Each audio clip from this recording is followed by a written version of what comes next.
I tell people all the time, like, catching deer is as Western and as rodeo and as wild as you can get.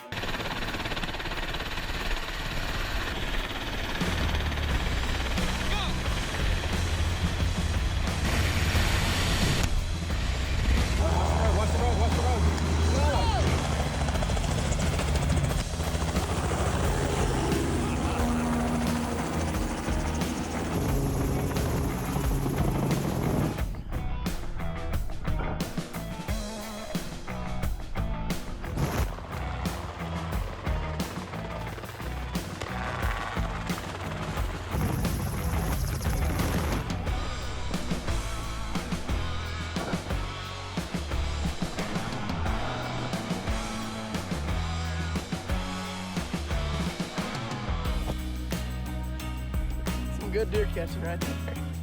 Shit's dangerous, folks.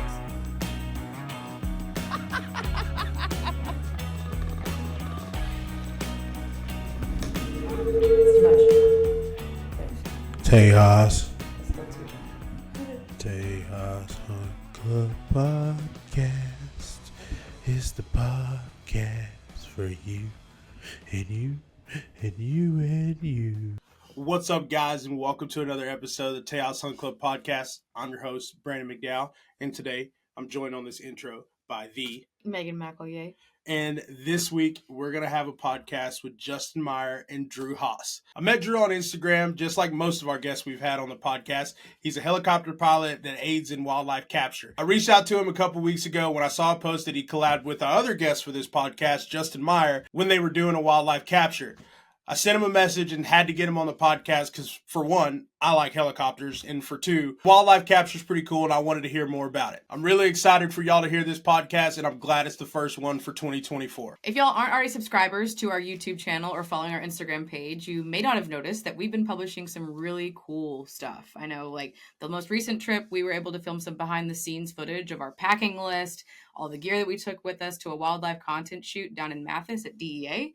And it just so happens that I captured one of the most epic scenes that I think it's going to be hard to beat for a really long time. For sure.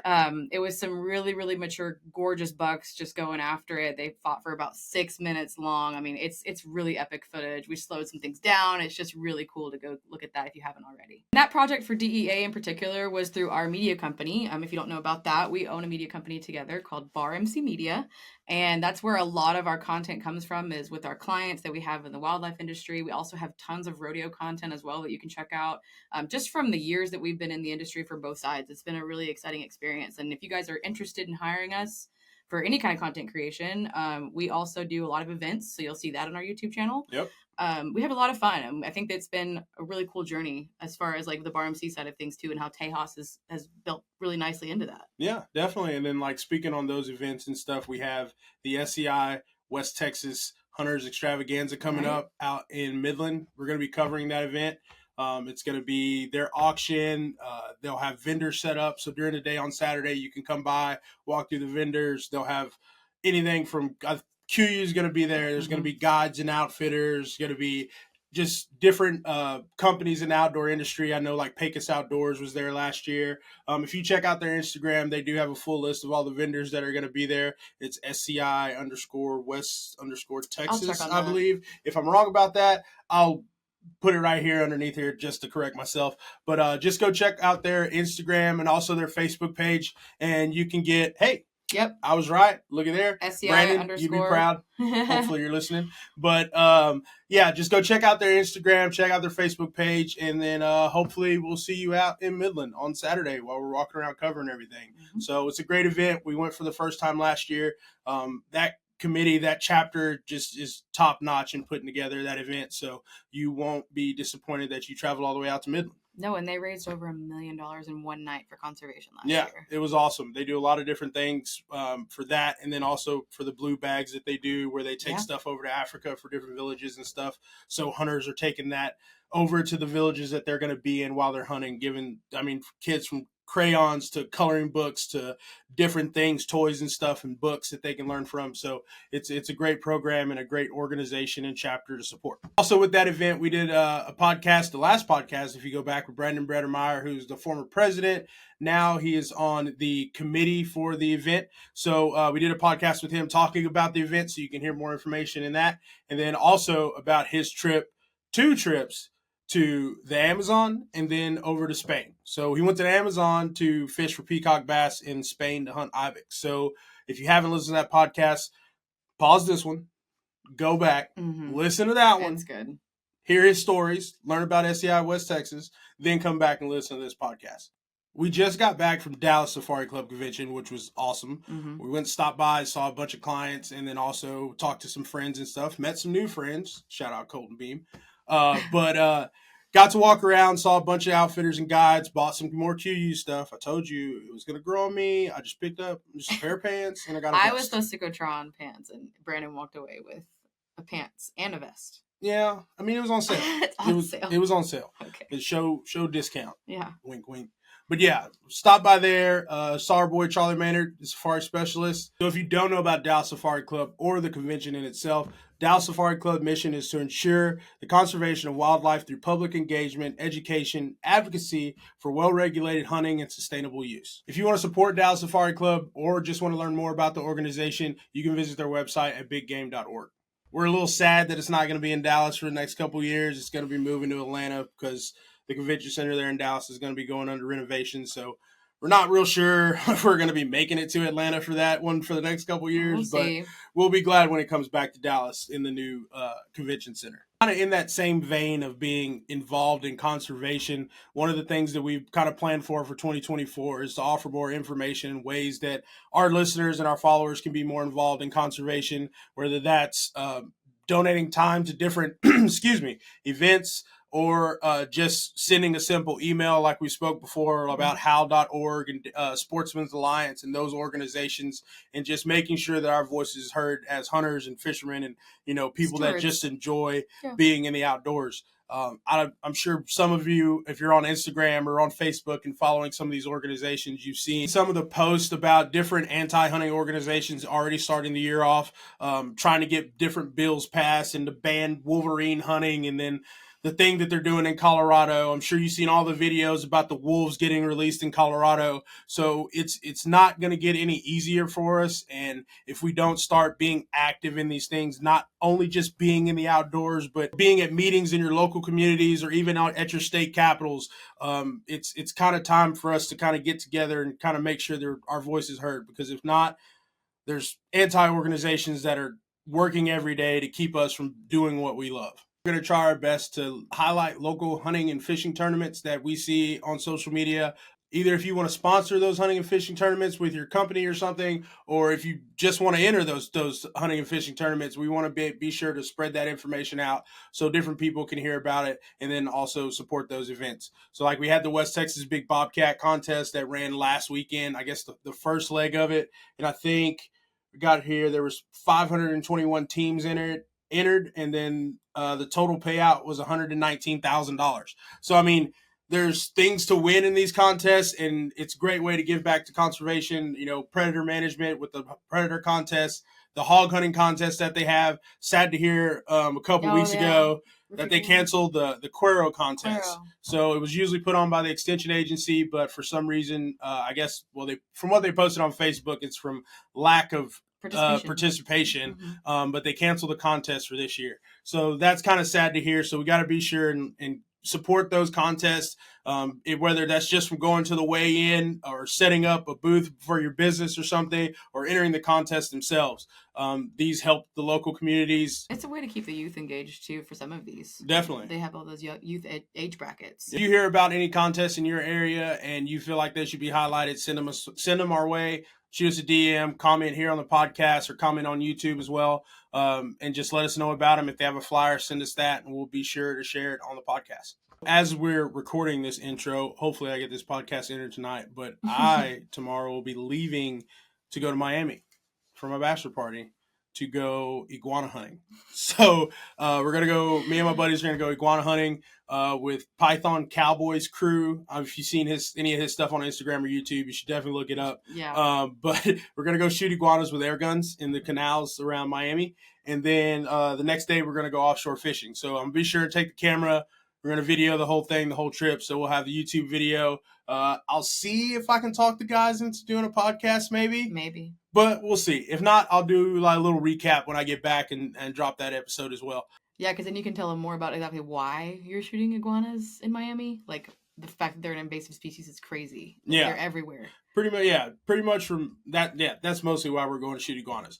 Just because, people had them as pets. They get too big and they release them. And of course they breed like they're pigs. Rabbits. They're rabbits.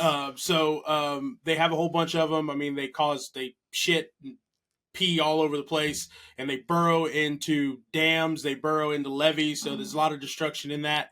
And then so we're going to help the state of Florida in eradicating some iguanas and maybe bring back some little trinkets to Texas. Please. So we'll do something like that. I know we've been talking. a lot on this podcast. We talked a lot on the last podcast since it was the last one, and this is the first one of 2024. But we're going to have a whole bunch more episodes, especially since we have this nice new table. If you notice, we're standing for this episode if you're watching the video. I got some cool stuff from Real Avid that I told you all about. So the next podcast that drops is going to be a gear video from them. We're going to do an unboxing of all the things that I got and then kind of talk to you about how I'm going to be using them in the future. So be sure to tune in for that podcast. And then get ready to listen to two guys that love what they do. And I'm going to let you know we're going to be hearing a lot more from them in the future. And we're also going to have some clips of them flying around, netting deer and wildlife. So be sure and stick around for that. And we're going to get into this podcast, guys. Thanks for listening. Thanks for watching. Be sure and subscribe, like, drop a comment, send us a message, and y'all have a good week. See you on the next one. Syringes, darts. Everything in the bottom of it. And then I had another little piece of foam that I cut out and I put all my coyote calls in. Oh, yeah. So I'm coyote calling. So easy. And it's like, you already have the vinyl harness. You might as well. Might as well use it. That's genius. Sounds good. I think. Let me make sure here. We're recording. It's picking up. Hello. Check one. Check two. Yeah, we're recording, man. Awesome. All right. So we're not working with the headphones tonight because we need a new adapter for it. But we're doing this podcast for the Tejas Hunt Club Podcast, but also for Mr. Drew Haas' podcast. First podcast at the studio over here. Positively Disciplined Podcast, with a PDP for short. We got our boy Justin Meyer over here. We're going to talk a little bit about some deer capture today, and amongst other things. Heck yeah, man. I'm glad we got to do this. I reached out to Drew and Justin on Instagram, and we're like, hey, guys, like, y'all are posting some pretty cool stuff with this deer capture and everything, and I want to hear about it because I love helicopters, just from the drone stuff and starting there. But I'm excited to talk to y'all about that today. So for your podcast, I guess we can do like a little intro when you use it in there. So I'm Brandon McDowell. I have the Tejas Hunt Club Podcast.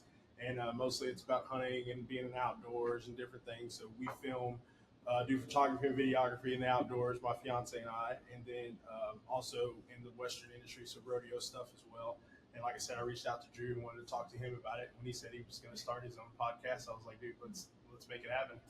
Make it happen. Yeah. Let it rip, man. So Drew, Justin, kind of give you a little high overview, a little bit about yourself so everybody can know about it. Go ahead, Justin. Justin Meyer, second generation helicopter pilot out in South Texas. We do deer capture, brush spraying, crop spraying, just about really anything you can do in a helicopter. It's Robinson helicopter. We pretty much do it in South Texas, or we travel. Yeah. Great catch crew. I've been catching with these guys for years. Me and Justin went to flight school together at Veracity Aviation in Seguin, and that's how we got to know each other. Yeah, we've been doing hood rat shit ever since then. Yeah, and you said you had caught deer on the ground, I think. Yeah, for my whole life. From the time I was 6 up until the time I went to flight school, I was catching exotics and stuff like that. We got into deer season, and I was like, "Need help?" As always need. Oh yeah, help. it's like and I was like, "Hey, like Drew, come get your deer." He's like, "Oh yeah," and I think he ended up doing most of the season, the whitetail season with us. Yeah. So then we got to be really hanging out and doing stuff. And flew rice together. couple years. Bunch of shit, man. My name's Drew Haas from Hallettsville, Texas. I live in Austin, Texas now, and I am a little bit all over the place. But I really love business. I love self development, discipline, working out, and the outdoors. And that's kind of like I wanted to start this podcast to kind of encompass all of that, and be around people, be around good people, talk shit, and have fun. And I don't know, just a podcast is a great way to do that, man. Just meet new people, like the networking fact of it, and like just want to talk to people about shit. So here we are. We all talk all the time about stupid crap. Exactly. Numero. I say, like, man, it's funny now, like how reality TV and stuff is, and like that's the main thing people are watching. It's like, man, if we had been running around with GoPros and stuff, we were in high school and doing the stuff we did, one, it probably would have got us in a little trouble. But two, it'd have been good watching for sure. We'd have had a pretty bomb-ass YouTube channel. Oh, dude, for sure. You know what's funny? It's like, Mr. Beast. yeah, it's like just the application of it. I've been recording videos since I was in high school, since I was little. Like even like home videos, like being stupid and shit like that. And it's something that I've always loved doing. I just never applied it. And like I made a goal for myself this year. Like I'm gonna go at it. Like I do a lot of cool shit with a lot of fun people, and a lot of my friends are fun people, like you guys, and I think we should all get together and just and It's like you told me like a year ago. You were like, why don't we post anything? Like Exactly. we have all these cool videos, and we video everything just because we video it. Yeah. Just generally because we do. He's like, just start posting it. I'm like, all right. And like second video I posted on TikTok just blew up. Yep. And I was like, yeah, I guess I'll keep doing it. And dude, I'll tell that to anybody. I mean, we've been doing the media stuff for a little while now, and I tell all my friends, it doesn't matter what job you have or what you do in your daily life. You have interesting stuff. You go to the gas station, you're going to see interesting people. You might see an interesting car. Yeah. Like other people are going to find it interesting or funny or something else too. Yep. Especially like when you're learning stuff and passing that on to other people too. So you got to provide value or entertainment. And if you can figure out how to do both of those, you can That's man, key. you can really do it. And it goes back to like, no matter who you are or how good you are or what you're doing, somebody else is always your master. Even if it's a janitor, like say you're a billionaire at a company and you have a janitor, like if you're the billionaire, that janitor is still your master at something, meaning somebody always has something to teach you. Yep. And it goes back to the same thing with social media too. Think about some of the videos when you're just sitting there scrolling that you start watching them about halfway through. You're like, why am I watching this? But you were watching it. Rabbit hole. but you're You watching were it. Rabbit Yep. hole, man. That's why I try to stay off TikTok. Mhm. We post stuff on there. I post to TikTok and I get off TikTok because if I've already know if You I sit get there. going, I'm just gonna sit there forever, Yep. and then it'll send me into different rabbit holes. Like I was on there the other day after I posted a video. I was making sure it went through, and it went through a rabbit hole of like old school hip hop music. Like, well, I say old school, but like not like the stuff today, like 90s hip hop, Right. 80s hip hop. And I was like, oh shoot, I remember this song, and I remember this song, and all this kind of stuff. And then like 30 minutes later, here I was still scrolling on TikTok. The movies on there get me. Oh yeah. A clip of a movie, and then I go to their page and I watch It's half fun. the movie. Half the movie, I'm like, yeah. Have you ever like gone off like diverted and then from somebody's message that they sent you and then finally gone like had to hit back and you're like, holy shit, I'm I have been. 18 pages. Yeah, TikTok's just going through that. It's one in the That's one of my morning. goals for the year is like less screen time because like, Yeah. dude, I had to buy an app on my phone called Freedom and I set it up and I have to turn it on and then like it locks me out of my shit for the day. Yeah. And then I'll catch myself trying to open my phone like 30 times. Right? Yeah. I've definitely tried to be more That makes sense. intentional about what I'm doing. Like if we're posting for business or like, you know, whatever I'm doing that day, it was just like keep doing what I'm doing. Go look at the people that I follow, like you said, for inspiration or anything like that, and then I get off. I mean, for the most part, I had to do that. I guess a couple years ago because it was getting to where it was scrolling and stuff, and I went through every single one of the pages that I followed, and I was like, okay, how does this page bring me value? If it's entertainment, fine, like it's cool. Yeah. But no, this is why I'm following this page, or this is why I'm following this person, and like it cleaned up a lot of stuff that I wasn't did that even about a working. year ago. I just went through there and I was like, don't even know this person or like just anything. Or like this page, like meme pages and stuff. Just Yep. delete them. Yeah. I don't need that on my Yep.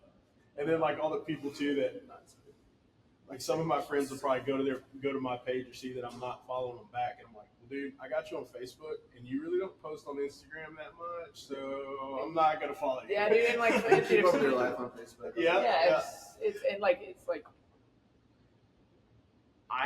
It's crazy how you can manipulate your algorithm too, man. Like you can start like if I'm seeing like if I'm like I want to see more business stuff or I want to see more hunting and fishing stuff, like I'll start liking more of it. And well, you know the sad thing is like about it too is like it's gotten so much better now.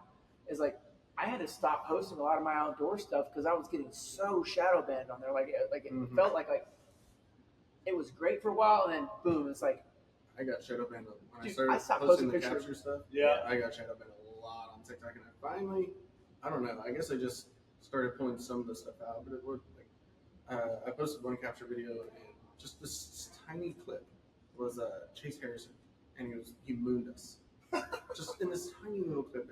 And it was immediate ban. Like they didn't even let it post. Yep. And I'm like, I have seen naked dude, it's Exactly. crazy. Like, what? Dude. How are they picking through this stuff to decide this versus that? Yeah, then you'll be on Instagram, you'll see somebody just getting literally like murdered. Yep. And you're like, I can't post a picture with that deer on it, but it has gotten way more lax. But I'm sure you'll have these friends. Justin, you might be one of these people. I don't know. You've never sent me this. Like, people will send me. People will send me shit of people getting a friend of mine sent me a video of a guy getting gored by a bull, like in his eye socket. And I don't think the guy died, but I was like, stop sending me that Did you shit. see the one of the bear on top of that person? No. Just I recently? don't send it. No, dude. I mean, I follow Nature's Metal. I've got one. I but follow that one. That one's animal and animal. Like It's when like it animal comes to people. like animal and people or people killing Shark people, attacks like, and shit. I'm out. That came up like 10 different times on my For You. Like, just, and it doesn't Yeah, we show know what anything. kind of It's shit just you've been like. a bear on a person. Like, and like it doesn't really show, but he's obviously tearing him up. Yeah. The only one I've see seen lately is that one where that guy unzips his tent and that bear standing Yeah. right outside. He Unzips. zips it. I'm like, dude, that's not doing anything. No. That's not doing anything at all. Crazy. Carry a gun. Yeah, pretty much. So, kind of talking about, the things, like you said, filming deer capture and that kind of deal. Like you said, you've been doing it on the ground since you were a little kid. Yeah. And you second generation, so same thing out of the helicopter. Like, was it pretty, how did you get into it, like on the ground and catching stuff? Dude, so my mom's first cousin, who's basically it's just easier to call him my uncle, but his son and I are the same age, like 2 weeks apart, 3 weeks apart. Yeah. And they moved in next to us in Hallettsville when I was 6.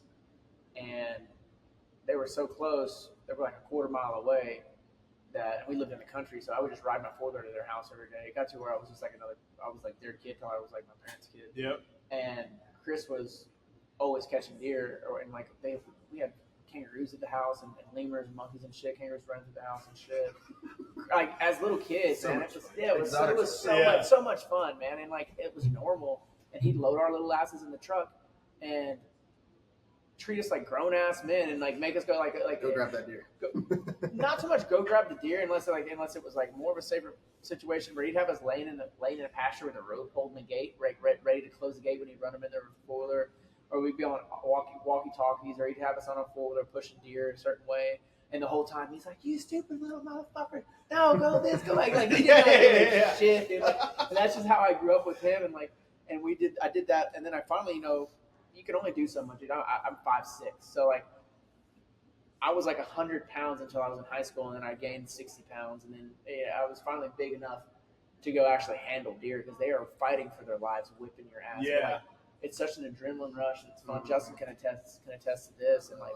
So like 6 to now, like I still go. I mean, I don't do it as much as I do anymore, especially not as much as he's doing it. But it has paid a lot of my bills. Oh yeah, Yeah, oh yeah. a lot. And I mean, I haven't done it out of the helicopter, but I've done it on the ground a few times, like catching exotics and stuff. And it's like you said, it's exhilarating. It's fun. Like I got into it just a couple times just from knowing people and needing an extra hand. Like I grew up working cows and doing all that kind of stuff. So they're like, "Hey man, we need an extra guy. We're gonna go catch these sandbar deer, Sucker. or catch these axes, or catch these Got whitetail. Yeah, We got got him. And I'm like, oh yeah, it's just like working cows. I'm like, and then get there, you figure out it's not the same, and you're kind of getting in there for sure. Yep. But like I said, I enjoyed it for the most part. The times I get to do it, I'm pretty sure if I had to do it every single day, I'd probably have a different. Dude, outlook. I was gets thinking about this the other day. I have put every one of my good friends through a full capture season, and then they're like, I'm not coming back. Like, don't call me. Yeah, don't call me again. Like, it was cool for like the Yeah. first I've couple gotten- times, but the I've gotten- whole season. I've gotten so spoiled, man. Like it's just like it's like I go just enough now to scratch that itch. Like, Yeah. when I was catching with them quite a bit a couple of years ago, and like we'd catch for like 5 or 6 days straight. Sometimes I'd be like, my back would be hurting real fucking, dude. I'm like Tell short. that to the people that want to get into it, and they think it's Oh yeah, like they see these videos and they're like, how do I get into this? And how do I be the gunner? How do number I be the one hunter? comment, dude. When you Yeah, post videos. how do I get into this Yep. business? And I'm like, one, just lucky. Yeah. Got born into it, or like you Like- grew up in it. Exactly. But they also don't see that we're up at 3, 4, 5 in the morning every day. Sun up, sun Like this down. year we did almost 40 days straight catching whitetail. And you are balls to the walls getting your ass whipped. It doesn't matter if you're in a helicopter, the deer are either whipping your ass because they're not working right. You could be having a bad day as the gunner or the pilot, or the winds are bad, or it's raining and cold. Raining and cold is a rough. That's not a fun one. Yeah. That makes You'll for a never long, miserable drink day. so much coffee when you're cold and wet in a helicopter. Oh, You just there's dust in your eyes all day It's long. thorns. South thorns. Texas is thorns. Like, everything's Yeah. trying to kill you. You're flipping foilers. You're like, it gets nasty. It's fun. It's fun for a little while, and then, Yeah. then it's That's just for the work. people It's that just a want to do this job. full time. It's still a job. Yeah. If this is how you do it, if you were to ask me, and if you're from somewhere in the city, or you're somebody that you think that like, hey, I want to go do this for a job, you're gonna have to literally pack up your shit and either get in a camper and move to South Texas or West Texas. South Texas is gonna be your best bet, I mean, because it's thick down there, and literally go offer yourself for free packing nets, which is the worst part of deer capture, but you have to do it. It has to be done. It has to be done right, or you don't fucking come back, because There's no one on my crew that didn't start packing nets. If they didn't start packing nets, they know how to pack nets. Yeah. At the end of the job, you pack nets. and at the end of the job, you all pack nets. You offer your service for free, and just watch and get good at packing. And then, but like, it's hard to get into. Like, you're like, nobody's gonna. It's like, hey, do you know a guy? Hey, do you know a guy? And then like, it's word of mouth, because you can't have some slap dick coming out there and ruining Yeah, shit, because it's a dangerous job. shit is Shit can dangerous. go wrong Shit's pretty dangerous, fast. man. So talking about this deer capture, kind of explain why you're capturing these deer. Like, what is the purpose of, you'll get I've seen the comments on yours. Some people, why are you chasing the deer and all this other kind of stuff. Number one actually comment is, why are you hunting? You're cheating. You're killing the deer. Yeah. No, we're not killing the deer. That's not legal. That's everything we do is permitted. I think the number one capture we do is the DNP program. It's through TPWD. It's Deer Management Program. We catch, let's say it's a smaller ranch, 1,000 acres. We go in, they build a pen in the brush and put feed and water in it. You go catch 20 does and whatever buck they want, the best buck on the ranch. Yeah. Put them in there. That's usually October, November. They go through the rut, they release them back on the ranch. And the whole purpose of that is to breed that good buck to 20 does, and instead of them fighting everything else out in the pasture. Yeah. And you can actually hold them a little bit more extended period and let them fawn out in the pen and then release them. A lot of people do that now, but that is the number one capture we do for whitetail.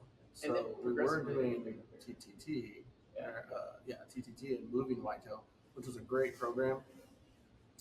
These high fence ranches that have too many does, instead of just shooting them, we were taking them and moving them, like say Del Rio, where they had anthrax. Yeah. And they lost everything, all the deer. And we'd go dump out 600 deer. And it was a great program. And CWD, TPWD took it away. So that's a totally different topic. But that's something I'm not going to get into. But they took that program away. But that's the whitetail coverage. And then there's the exotics. You're moving them somebody has too many, you're moving them to somebody else's ranch so they can hunt them or breed them or look at them. It doesn't matter.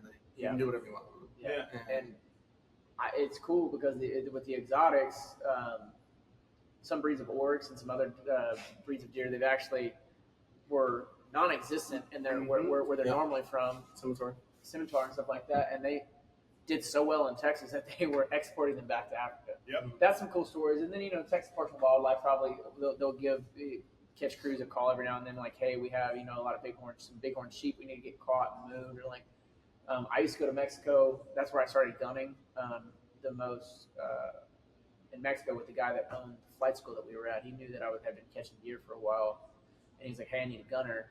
You'd be about the right size. And I had never gunned before. Hopped in a helicopter with him. We flew to Mexico. Stayed at this ranch, had no power, no water, running water. Didn't even know, we were basically like it was crazy because the trips that I would go over there, I didn't know if I was staying in a mansion or if we'd be sleeping on a dirt floor. It was wild. And I didn't even know. He just threw me in the helicopter. Working for the cartel. Yeah, we didn't know who we were working for. We'll put it that way. Hey, they like big deer too. Yeah, we didn't know. We didn't know who we were working for down there. We'll put it that way. Which is true. But still want to know. Yeah, exactly. Sometimes I felt safe. Sometimes I felt very unsafe. And sometimes I think I was very unsafe. We refuse to go down there. Yeah, I mean, they've found helicopter crashes, but the gunner has bullet holes in their head.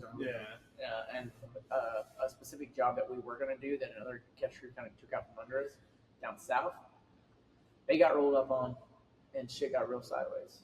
And we were supposed to go do that job.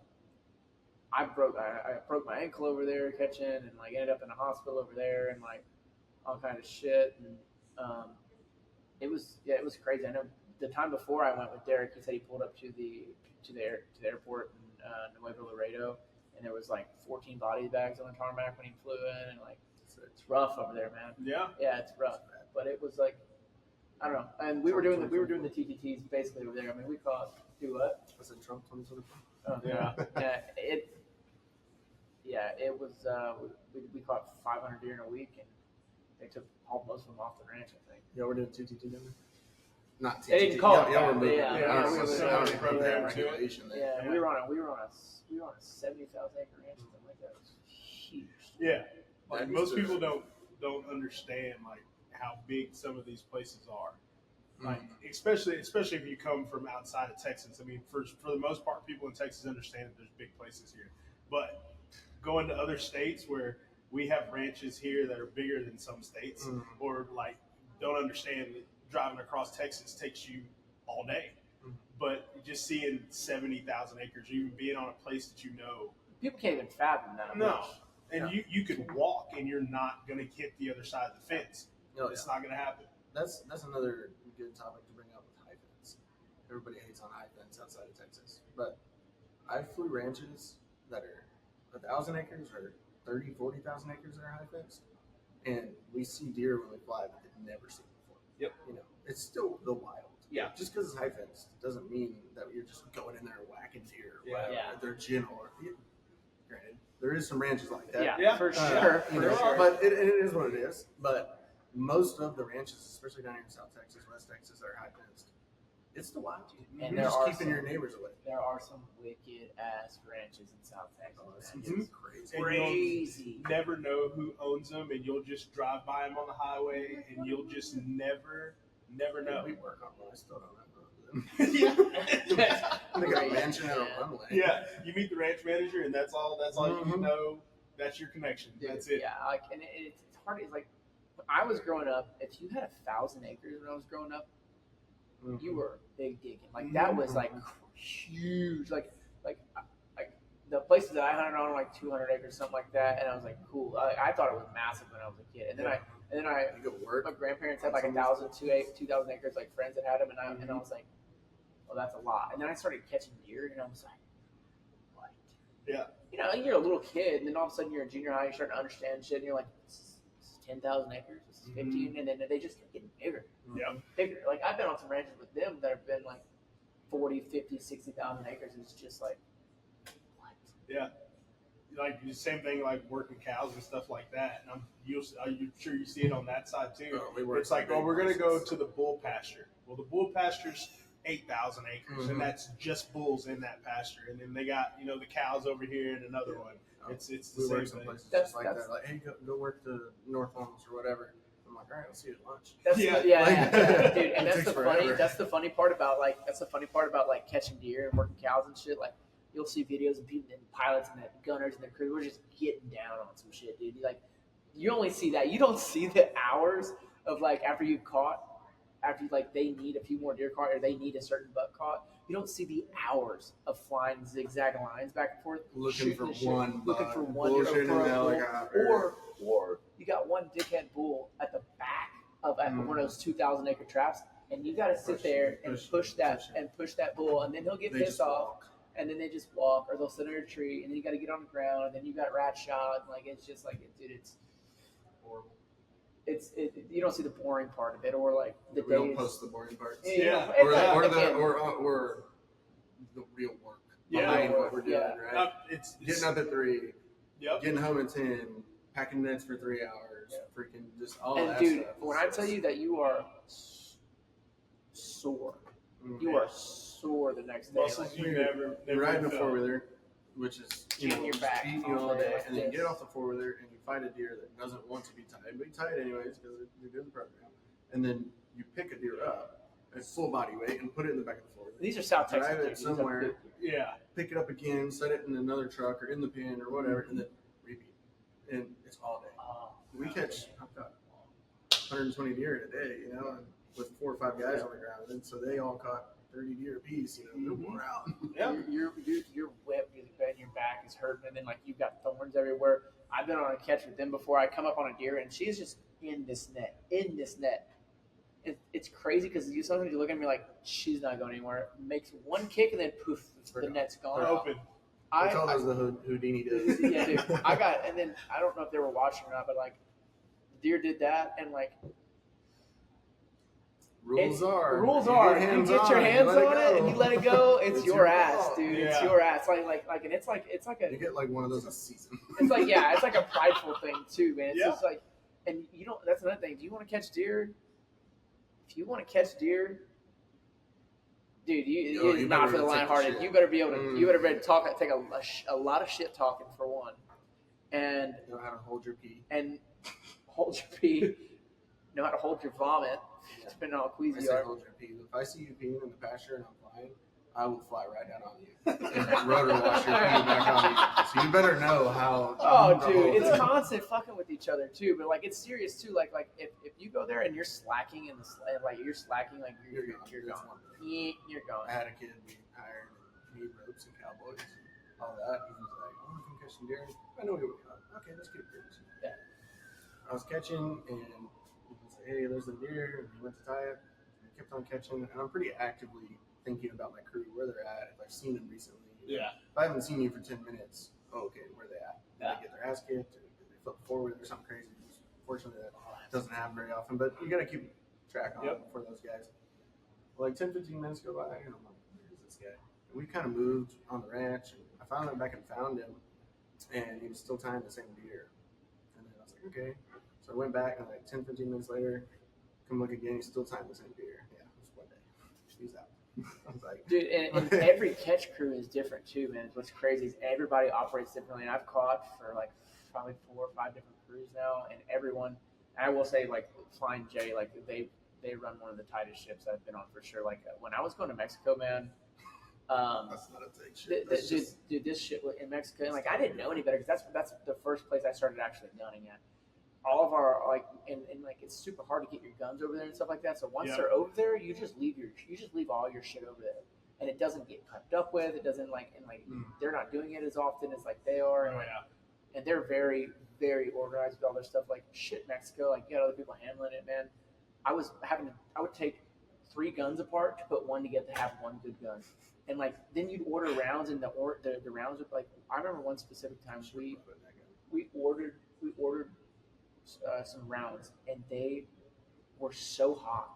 Like, because you can get different loads. You got like red, yellow, whatever. Well, I guess y'all load yeah, but can I guess explain how the net gun works? Yeah, right? what's Yeah. So you have we use a Thompson contender. It's a 3-way break open, and you're shooting a blank out of it, and that's threaded into basically 4 pieces of pipe that are slick internal, and you in between the 4 barrels you set a canister, a fiberglass canister that has the net packed in it, and then you drop 4 stainless rods, which we call weights, into the barrels, and then when you shoot, the blank pushes those weights out, drags the net out, and opens it up. Okay. And what he's getting at is the hotter the load, the more it kicks. Yeah. And they kick enough.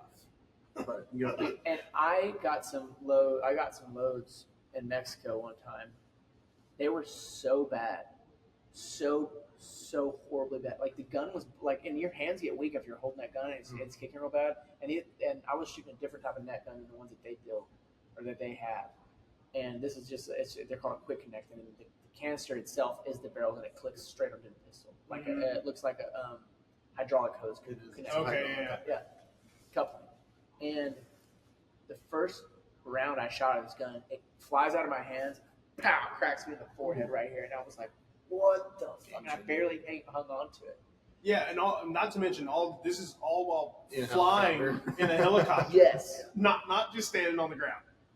Dude, and you are like sometimes you're pulling so many G's, like trying to work a deer, and like you're going, and then the gun's just stuck to your side like this, and you're just like. Have you caught much out of the 44? Yeah.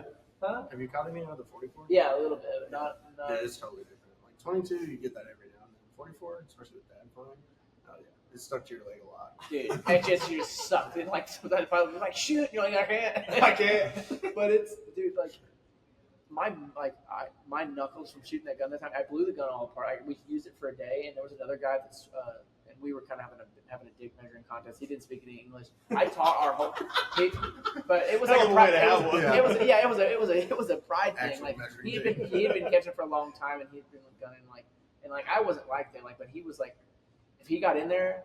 And I knew this gun was tearing him apart, dude, like busting him up. I was waiting to see how long he was gonna let his pride eat him up. But anyway, that gun was like all my knuckles were bleeding from it coming back. I dropped it out of the helicopter one time, broke one of our canisters because like it was kicking back, hit me, and my sternum was bruised from it. It was, I don't know, like that night it blew the gun all to shit that day. His shit was all, he finally gave it the second day after that. But at night, I took all those rounds. And I was dumping the black powder out of them. The problem with that is like I didn't know how, I had no measurements. So some of my loads would be about right, some of them were soft, and it's like shooting a shotgun, man. So it's all about leading it and like knowing how fast it's gonna be. Like, and we had all mismatched nets, dude, and none of them flew the same. So I had to catch enough to be like, okay, this is that net. I know how that one flies. Yep. Dude, you want to talk about a shit show? And they don't give a shit about anybody. We'd have brand new folders sent down there every year, and by the second or third catch, the fenders are all ripped off. The grill guards are every night they're welding on them and stuff like that. I'll never forget. We had a cracker box welder, and the folders are just. I have videos of them. They're just broken to shit. And like we're at this place in Mexico, and Emmanuel, the only guy on the crew that spoke English. I taught our whole crew how to catch. None of them knew how to catch. I taught them all how to catch, but none of them spoke English. So it was. I didn't have time to speak a lot of Spanish. Taught them how Emmanuel knew how to speak. He cooked for us too. But he's like getting ready to weld in this folder, and he hands me this cracker box welder, and he hands me the plug, what's supposed to be the plug for it, and it's just 2 wires. Like he had just he just cut them off because they didn't have a plug for it. Yep. He goes, Stick that in there. stick it in the wall. And I said, and I giggled a little bit, like one of those nervous giggles. I was like, what? Like you're waiting for them to be like, oh, I'm just messing with you, man. No, and he wasn't. He's like, he Exactly. goes, plug it in. And I go, fuck you. Fuck, dude. And he goes, and he grabs it, just sticks it in the wall. No Someone way. as bad as welding with a car battery. Yeah. No, but I got crazy like stories like that from Mexico itself. But like me and him, dude, the first time I flew with you was one of the most fun days I've ever had in a helicopter, and also one of the most scared days I've ever been in my life because I went to flight school with this motherfucker. I had done some capture up to this catch he's talking about. I had done some capture, not a whole lot. It was pretty low time pilot, maybe I don't know, said about 800,000 hours somewhere. I don't in even there. know if you had that many That's yet. probably not. Huh? Yeah. Yeah, pretty low time pilot, and I had to find someone that was gun for me. Right? Yeah. So the guys that were running with us at the time, that were really experienced gunners and whatnot. They're like, I'm not riding that. He's a kid. I was like 20 years old. Yeah. And so I convinced Drew to come down and capture for 3 days for me. Yeah. And yeah, it was definitely a rodeo. It was a learning experience. I remember that's talking about the big ranches, right?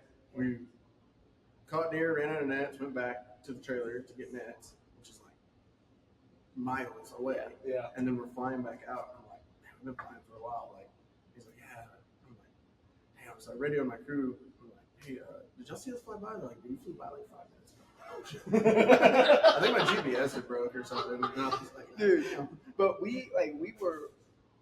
I hopped in with him and quick, dude. We got on a roll and we were laying them down. I mean, I was making we're clipping some good videos. Yeah. You were, that was when Thomas came and he was videoing. Thomas came and then the best video from the day we got though, we were working one real hard out of the brush and the crew from the ranch, like the ranch, they get all fired up about it. Like it's a whole thing. Like when you show up to a ranch, like the families are there and stuff a lot of time, and like it's a big deal. They're having fun. Like they love it. Like it's a cool experience and we all work as a team as well. But they were all sitting there and like we were like, nah, is she gonna do it? Is she gonna do it? It's hard running one out into a field and there's someone standing on the other side of the field. They're like, they just lock up. Yeah. They're like, no. And she just went across. And they were all videoing. End of the day, like last year or something, and they're like, she just went.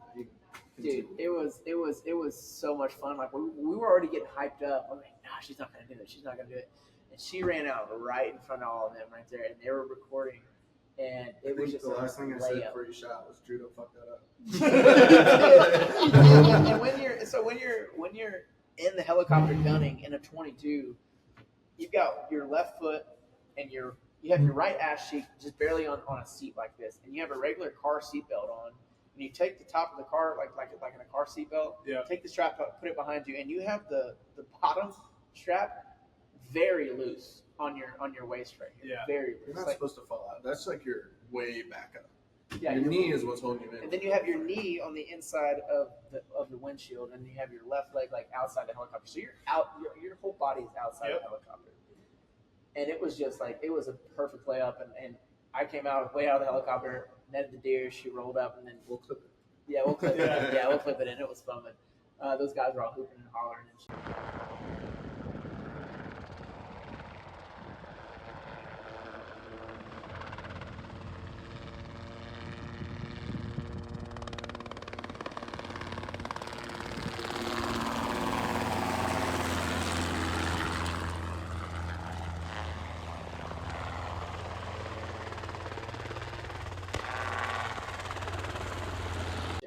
That got me thinking about it's always you better be able to take the shit on the catches, right? Yeah. And I guess thinking about the video of you, so the net is crazy loud when it doesn't have a net. It's loud when it has a net in it, but generally you're fine, whatever. Well, the prank of everyone in the capture business, right, is you fly over the crew and you just shoot a blank. Well, it's with no weight in it or anything. Yeah. And so you fly right over them, just like a buzz, whatever. Boom, and everybody jumps. Because you can feel it, dude. Like you can, like it is. He's doing like an outro in front of the camera after the last end of the day, end of the capture. He had got out, and I think Dad had jumped in with me for a little bit, and I blanked him when it was on video. And he like, yeah, we got him.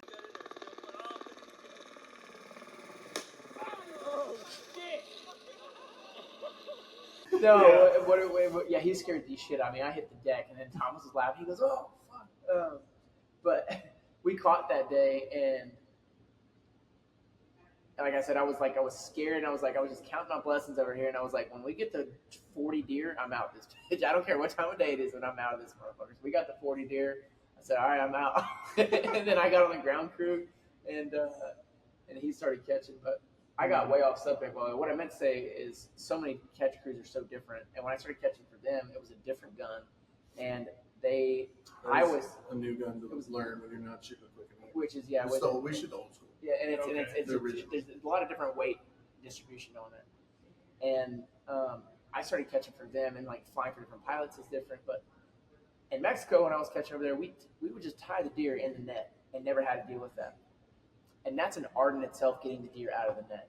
I went and caught with them the first time, or it might have been the second time. I was gun for them first, and then I was on the ground. And I worked a ground crew catch for them. But the first time I was on the ground crew for them, I was getting my ass whipped and I've been catching deer my whole life. I was getting my ass whipped so bad trying to get this deer out of the net. Cause like, you have to know what you're looking for when you're looking at the net, being like, oh, there's the opening. I need to take that weight off so it'll slide out easier here. And the whole time, this deer is pissed. A lot of guys don't take it out of the net. They send it back like to the ranch or the pins or whatever, just in the net. In the net. But we make our guys take it out. Yeah. And his dad is a phenomenal pilot, but flies like aggressively, dude. And I'll never forget the first time we were at Sean Kennedy's ranch. Mm-hmm.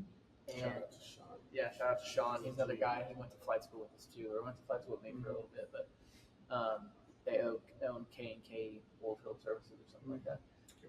KYK. He bought a boat company recently. Nice. Yeah. But his dad, we were about to get on a deer, and he was like, "All right, you ready?" And I'm like, "Yeah, I'm ready." And like, I'm thinking he's just gonna kind of ease into it. We're gonna get down on the deer and catch it, dude. Joe just freaking bombs this freaking thing, bounces my head off the side of the helicopter. And I'm like, God damn! He goes, "I thought you were ready." That's a different world of catching. Oh, dude, animal. Shout out to Joe too. It's awesome. Yeah. It's awesome. You know, like the first time I got it, I was like 13, 14. Flying with him, it's crazy. Catching red sheep. And you're light too, so you're eating it up. Yeah. And we actually went, I just rode with him. He brought a box of nets and this, and we were supposed to just take a bunch of red sheep and push them in a pin. He goes, "We'll bring the net gun just in case we need to go get a ramp or something." We can net it. All right. So he's putting them in this pin, and the way it was set up was the pins had black plastic all over them. Well, right before they get to the pin, his rudder wash hits the gate, and they didn't tie it, and the plastic caught, and it closed it in front of him. So then that turned into a day of me and Dad only catching red sheep. I was 14. I think I had tied a few deer at this point. I had been on plenty of captures, but I was net bitch. You know, I packed nets when I was a kid. And I started netting them and tying them. And I'll never forget, Dad was like, "All right, there's like 4 big rams running down this hill.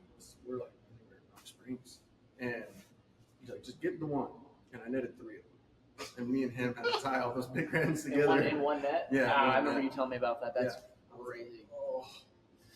And that's the sheep and the exotics, man. And like whitetails are some badass animals, dude. But you start catching some of that African shit, and you were like, "This is a whole different fucking, like, these motherfuckers are fighting lions and tigers over there, and it's in their DNA." Those are never gonna kill you. Some of the zebras, gamesbok, wolves, centaurs, they will kill you. Yeah, they want to kill you. Zebra's the meanest thing you can catch, hands down. I think. Sure. Really? Oh, the meanest. I've heard things about zebras being mean, but like I've never interacted with them like pretty close. Like I've taken some photos and stuff of them, but never really been fighting off a lion or a crocodile. They're so videos of it, right? And then fighting me. You're trying to say I'm losing. We bite, don't net them, but we guard them. When they bite till their teeth touch. Like I've heard people, like there was a guy at a sale in Texas, I think. He got his cat. It bit the dude's top of his head, ripped his like basically what do you call it? Scalped him, and then stomped him to death at a sale. They're pretty dangerous. Dude, like we were catching. We caught 27 of them one night south of Hallettsville, and I was in high school. Nothing were as bad as the fucking mosquitoes that night, but we were catching, and there was the last zebra we had to catch, and we could not get her caught. Dude, she was running. We had several guys on folders, and then we were out there on a rhino too. You'd be on the foiler here, and the zebra would run straight at the foiler and hit it and just flip the foiler. The guy over it, rip the fenders off. Was she already started? No, we were working them to a trap, and it was at night. And dude, so mean. Her head ended up in my lap in a rhino, and I thought for sure I was about to get my junk bit off. Dude, it was bad. Did you ever get to experience darting zebras on Sakashran? Yes. Yeah. Way back in the day. So, like a back in the day drug that we used to dart a lot of animals with. It's called Sakashran. And what it does is it just paralyzes them. And they're fully awake. They're fully awake and they just can't get up. Like they have their head, so their head's mobile, but their legs and everything else aren't.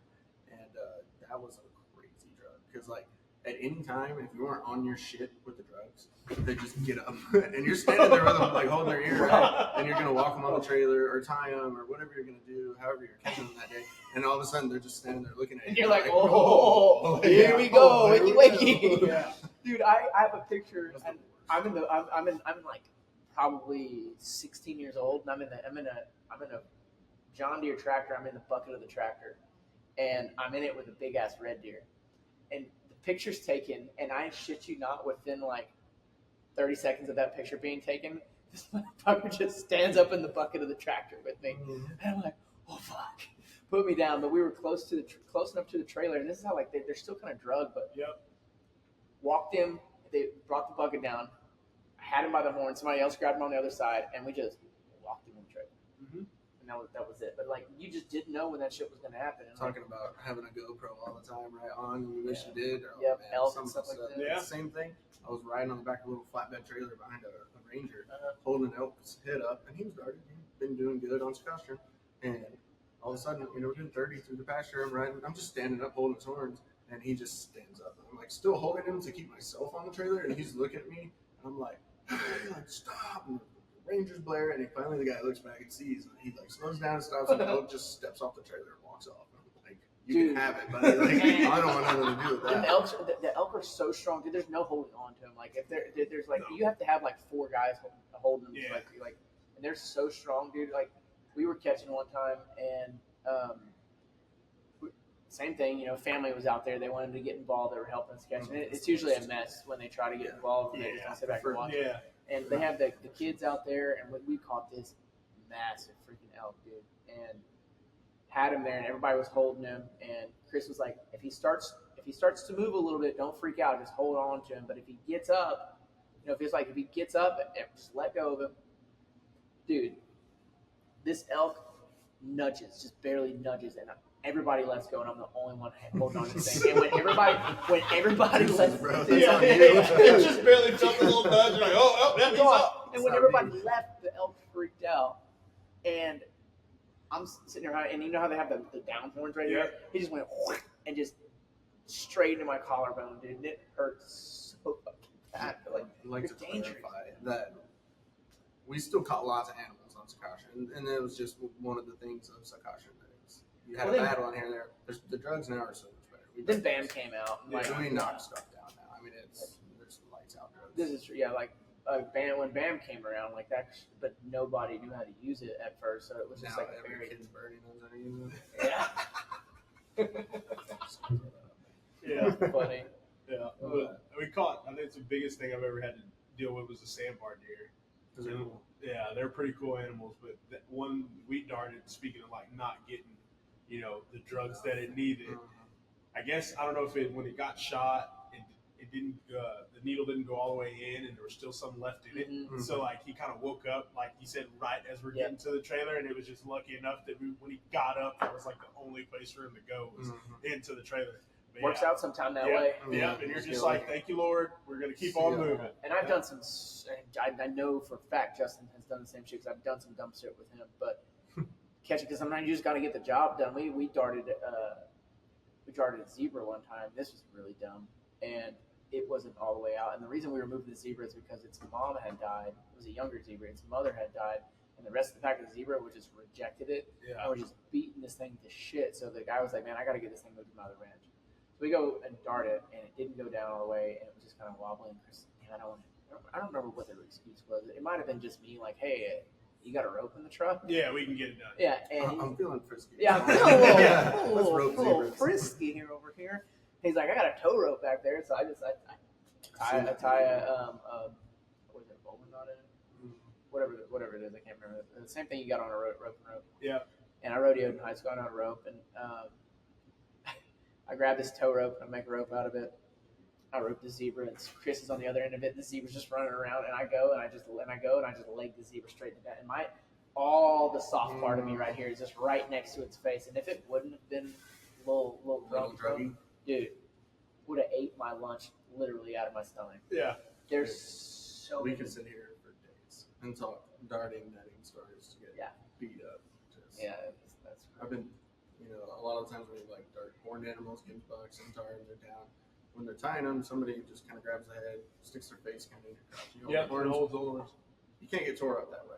Well, a Ginsbug bull can pick up human because I've been sitting with one and he stood up, and I'm just riding his face, and then he just slams my back on the rocks and just drags me across the ground. Whose face are you riding? Don't get me started. Don't get me started. Oh shit. Yeah. So earlier we were kind of talking about like some of like the deer that y'all see. So in these pins and stuff, and like we were talking about the whole high fence deal and everything. So I'm sure you're flying around, you're looking for these deer, but like sure you get like to a point where like, oh, you see big deer, but like what was like one of the first times you saw like a really big deer out in the brush when you were flying or something, or y'all caught it? At this point, I've seen so many big deer. There's only a few that stand out to me, and now I'm looking for something cool. Right?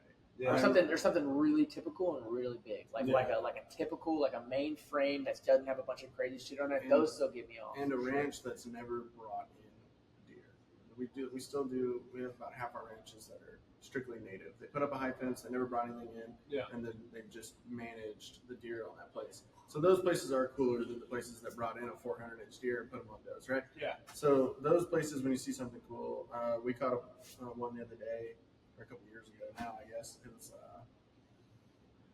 30 inches wide, scored 240, and he was native deer, and he was very typical. He had some trash, but he was very typical. And then another one that stands out, I saw an 8-point that probably went 165 double drop time, and that was outside the 165. He was a 165.8. Yeah. And then he was just perfect symmetrical, just big, bulging neck, dark horn, South Texas deer. That's what I get. Trophy hunter. Yeah. Oh yeah. Like, straight up. and So that's what gets me. And there's other stuff that like I have some pictures on my phone of some 2-year-olds, like shit that shit you're just like no way. Like even now, like I'm not gonna say his name because he's kind of about his stuff, but one guy in particular like has like 300-inch 2-year-olds on his place, and it is insane. And like, Is it brought in stuff? oh yeah, it's got crazy genetics. No, it's not. But what he's saying, like going on a ranch that's been doing it for 20 years with the high fence, and they're culling every year, which means you know what culling is, but I'll explain it to the listeners. Is like, you know, the breeding program, they take the best bucks and they put them with their does, and they breed them, and then they'll also cull. And culling is basically shooting the older deer or the deer with inferior genetics, basically, and then harvesting them. Horn genetic, and then after doing that for year after year after year, the deer just keep getting bigger and bigger and bigger, and those ranches are really cool to see that. Yeah. And it's crazy. Like and I learned this from them. I didn't even know this until I started gunning with them. When you're catching big deer, you have to be careful. There's so many nuances about catching. Like if you're catching a big deer, like I said, I learned this from them. You can't just net that buck while it's running straight like this, because what happens is they go nose first, pulls his head down, and then his horns hit the ground. Then you break their neck, and you just killed a $20,000 deer or whatever it is. Yeah. It's in my opinion, a lot of these ranches. I think we work for one out of like 50 whitetail ranches that sell hunts. 90% of them are personal ranches. So you got this family out here. They've grown this deer over 5 or 6 years. They finally got a deer they want to put in the pen. So you're catching this deer it's not worth anybody. It's priceless. So you're trying to be careful with it, and it does happen. Capture has mortality. It's very low, especially in whitetail. It really is. But yeah, so we typically try to turn the whitetail bucks and does too. We don't try to net does full out. Right. And you turn them, and when you cut in front of them, they damn near stop. Then you shoot that at them. They just kind of fall out. out. And then and also if you catch them in a turn like that, instead of going like this, they'll just softly kind of roll over to the side, or do it right before they go into the brush, and then the brush catches the net and slows everything down. They just kind of pile in. But it's and then low. Another thing, and after you net, you start doing it more and more and more. You're like, oh, if I hold the gun this way, I can flatten the net out. It'll shoot further and flatter and faster. Yeah. Or if I flatten the net out, I can shoot it as that deer's going under a tree and sneak it under that tree. Or what I learned from them too is you shoot around the bubble, from the bubble of the helicopter, or if you're in tall grass, say with the deer, what happens is the deer will be here and the grass will be here. So when you net, the net will just sit on the top of the grass like that, and the deer will run under it. So what you do is you turn the barrel, because there's 4 barrels, and you put one of those barrels where the weight's going to come, and it drives the net in front of their nose. Yeah. And that net, and then it catches them like that. It's so many little nuances like that. Dude, it's almost like I know you mentioned earlier that you used to rope. Yeah. So kind of like roping calves and doing that kind of deal and being able to put it where you want it. So, but you're just doing it with a net gun instead of a rope. It's kind of and being able to like say pull your slack and do different things and set that calf up like you want it. I always wanted to show up to a rodeo, just jump on some really gentle horse and get in the like rodeo, team roping or something. Just run out there and just net. I always wanted to do that. Yeah. Dude, yeah. I went exactly. But like I tell people all the time, like catching deer is as western and as rodeo and it's just wild as you can get, man. Like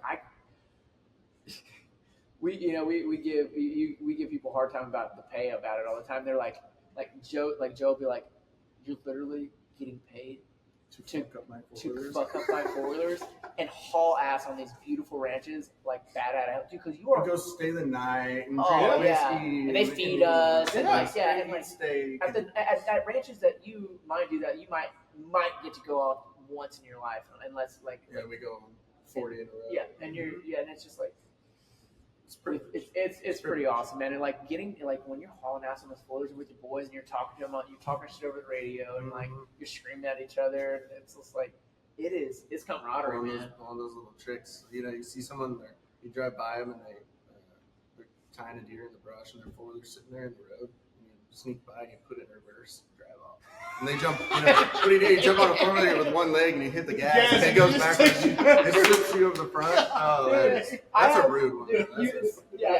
Dude, you'll pull up sometimes. You'll pull up on somebody and their four-wheelers in them. Oh shoot. Oh shit.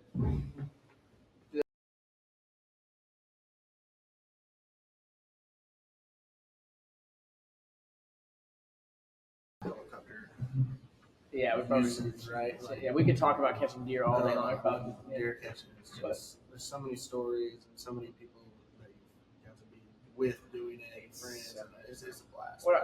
Helicopters are a tool besides deer capture that we go on ranches, we count deer, do surveys, all for population management, shooting hogs. Great benefit. Shooting coyotes. Yeah. Great benefit. We do a lot of brush work in South Texas, Central Texas, West Texas, killing cactus, mesquite, raising grass for deer, cattle, whatever. There's a lot of tools. Spraying. It's pretty much everything we do is wildlife management. Yeah. In one form or another, working cows, It's so dangerous in Texas. So I tell people, and they're like, I was explaining to somebody the other day, I was like, I don't fly that much. I don't fly that much anymore. And I don't get a full-time job flying, doing such shit here in Texas because it doesn't pay enough as a pilot unless you own a business and you have a good business going. Like unless you absolutely like die hard as what you want to do, you don't care what the pay is. Like it just doesn't pay that great to be a pilot. Yeah. And, flight school's expensive as shit, and then this stuff that people don't really talk about. Flight school's expensive as shit, and then getting a job's hard. And then you're getting paid dog shit to go fly tours or something somewhere or if you go to the airlines and you go through them, you come out making 150, 200 grand your first year. And the max you're going to make as a helicopter pilot, the max as an actual pilot without owning your own business, which is a whole thing in itself, you're going to make 150 grand, maybe 200 grand. If you, high time pilots late in life, they get lucky and pick up, maybe they do fire seasons and a couple spray seasons a year, but you're talking about work and travel, everything, maybe two. And it's just like, we both lost a few friends that are flying. Like I tell people, like we fly, like there's a fuck around and find out chart for helicopters, and we are in the fuck around and find out all the time. That's where we fly. It's the red zone on a chart. It's you're low, you're heavy, you're fast most of the fucking time, and you ball them up everywhere you can't shoot it on a rotation. Yep. And safely bring it down. Yeah. That's where we're working. That's what we call it the dead man's curve. Yeah. Like me and him fly rice together, and rice is so much fun too. You get 20 something of us out there with little R22s, the little 2-seaters. It's a time builder. It's a time builder, but it's fun. It's like you get out there with a bunch of those guys and like you're having fun and fly 3 hours a day and drink the rest of the day. And it's and I've had Mags go out on me and all kinds of stuff like that. Me and Justin were flying back to the trailer one day, and he comes. We're bullshitting over the radio, and he comes. And all of a sudden, he goes, I had like 60 hours. "Oh yeah, we do. We were low. We were a low hour. I got my commercial the day before I went to that job, and then this is like a week later. And like we're fresh out of school, so we know all the shit we're supposed to know back then. And he comes to the radio, he goes, "Do you feel that heat inversion?" I was like, "Are you feeling thermals?" That's what when he you said. hit a thermal, especially at 22. Right. Like, it's just like a buzzer, right? They go around it, like you feel it, wham. And like, "Are you hitting thermals?" Yeah, and he's like, "You hit thermals," and like, and yeah, we weren't far apart from each other. And I was like, "Nah, dude." And finally he goes, I what he said. He's like, "I'm gonna put it down in this pasture over here." Yeah, that ended up being it was fuel or something with fuel. I don't remember. It was your car. Your car had dirty fuel. Up, had bad fuel. Remember a couple people got fuel out of that tank and had some bad stuff in the fuel. It sputtered a couple times. Yeah. And then we dude, as a new pilot, it makes it make you want to check it. I was in a hole in that seat. Oh, dude, talk about eating like I'll be randomly flying still and think about like, man, if the belts got caught up right now, you're just like you can auto rotate in any situation, and like if you have enough air and everything like that. But there's one situation in a helicopter I'm probably about to scare the shit out of people with. There's a bunch of situations, but this is probably one of the more common ones. One of the more common ones. It's not common. It's not common, but it happens. Has happened. Is the belts can fail, and then they can get caught up to where it doesn't allow the rotor system to spin freely like it's supposed to in an engine down situation, and they just halt and just fall out of the air. Basically, they still can free spin, but most of the time what happens is the belts get wrapped up in the drive. Yeah, right. And then it's full halt. The blades go. Yeah. It happened to somebody we know, but they were low and they walked away. Yeah. Helicopters are scary. But anyway, that's why I don't fly full time anymore. I want to make enough money in business and do whatever other ventures I'm doing to buy my own and kind of fly a little more leisurely, fun, like go camp and like A to B type shit. We're gonna start doing. I tell my dad this, and then he said it too lately. We have all these helicopters. We have 4 44s right now, 22. And I'm like, all we do is work in these things. Like we never use them for fucking off. Yeah. Really, never. No. And sometimes just because I don't want it. Because I'm working in it, and I'm like, I don't want to fly. Dude, it's like a car after a while. But I'm gonna do some like the camping out in the mountains with it. Let's go fishing or whatever. Like, just take it when we have it. Might as well. Live one time, cut the check, right? Yep. It's not like, and they're all mechanics too, might I say. So they're doing all their mechanic work and they're saving a lot of money.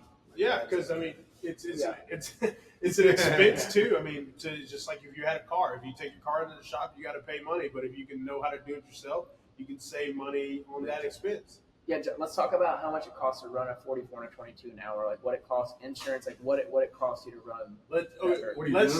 Let's start with if say you want to buy a helicopter. Say I want to buy an R-44. Don't do it. What's the used machine like the one I have for sale right now? No, we have a nice one for sale right now. It's got a lot of time left on it, and this is like probably a mid-range, maybe a little bit up. 44, it's like $415,000. If you get a base model off a lot, when I say base model, that just means it doesn't have all the fancy GPSs and stuff. Yeah. Like straight out of factory, they're over $5. Yeah. Over $500,000 for 44. But you can get started with a low time one for $250. And I know when I was flying a lot, like just to operate a 44 for fuel and what you're going to pay for maintenance, and I don't know if this even counts insurance. I think it was like it costs just base cost for that helicopter to be in the air running, just flying around $325 an hour. Is that correct?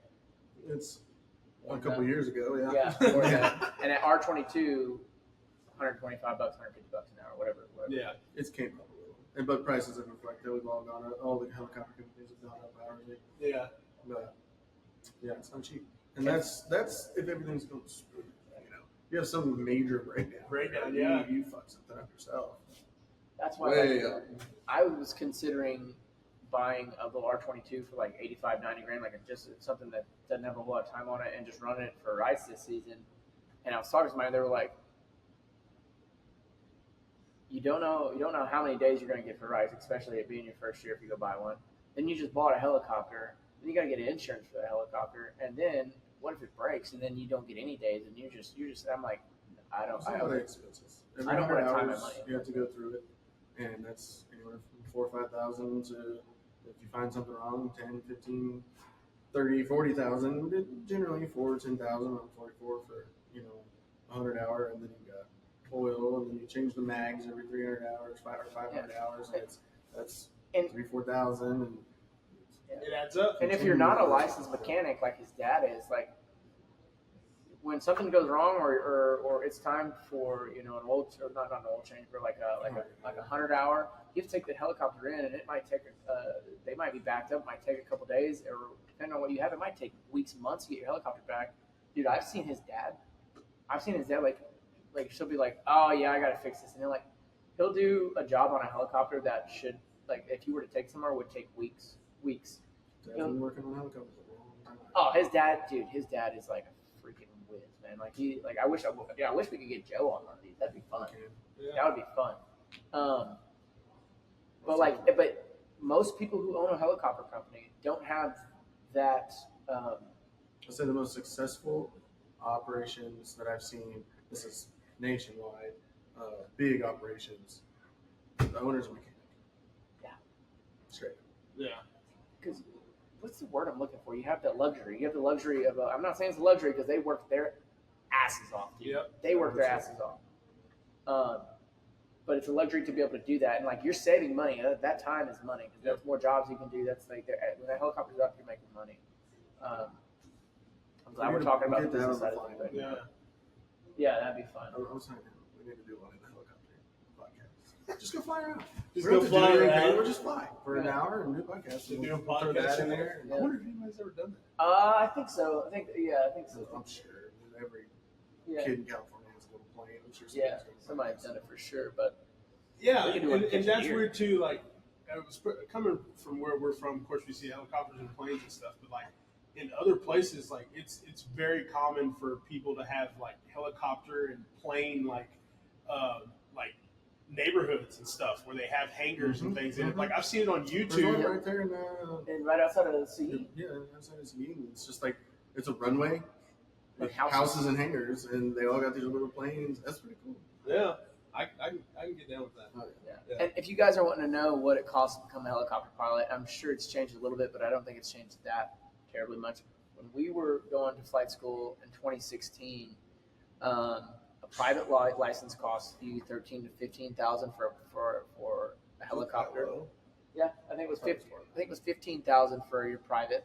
And if you want to get a fixed wing, which is airplanes, it'd be much cheaper than that. But there ain't shit you can do with a private license. You can't make money with it. You can only fly that helicopter for leisurely things. Unless you got lots of money, It's not really worth it. it ain't really worth it. You know what I mean? Like, and then you're not going to fly enough to go. You're not going to fly enough to stay current, and then you just it's just a pain in the ass. And so if you don't want to go to college and you're thinking about flying helicopters, it's going to cost you 65 to probably 75, 80 grand wherever you're at. It cost me 65,000 to get mine done.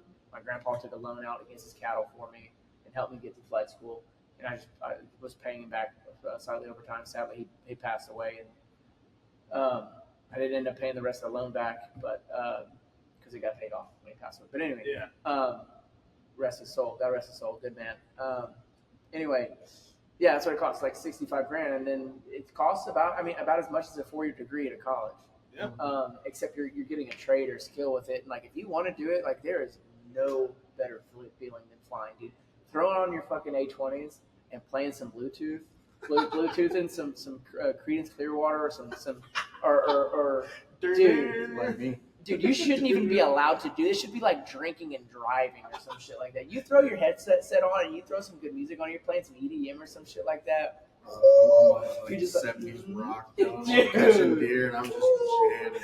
I And then you love just it. get in this flow state, and then you got your gunner in with the same headsets. They're listening to the same music, and you're just in this flow. Just catching. And that's the thing, dude. When you're catching too, I know we're getting back to catching, but you can be really, really fucking on with your pilot, and it is the best day ever. And you are having fun. You're hooping and hollering. You're giving each other high fives. I mean, like just fucking dick rock hard having fun.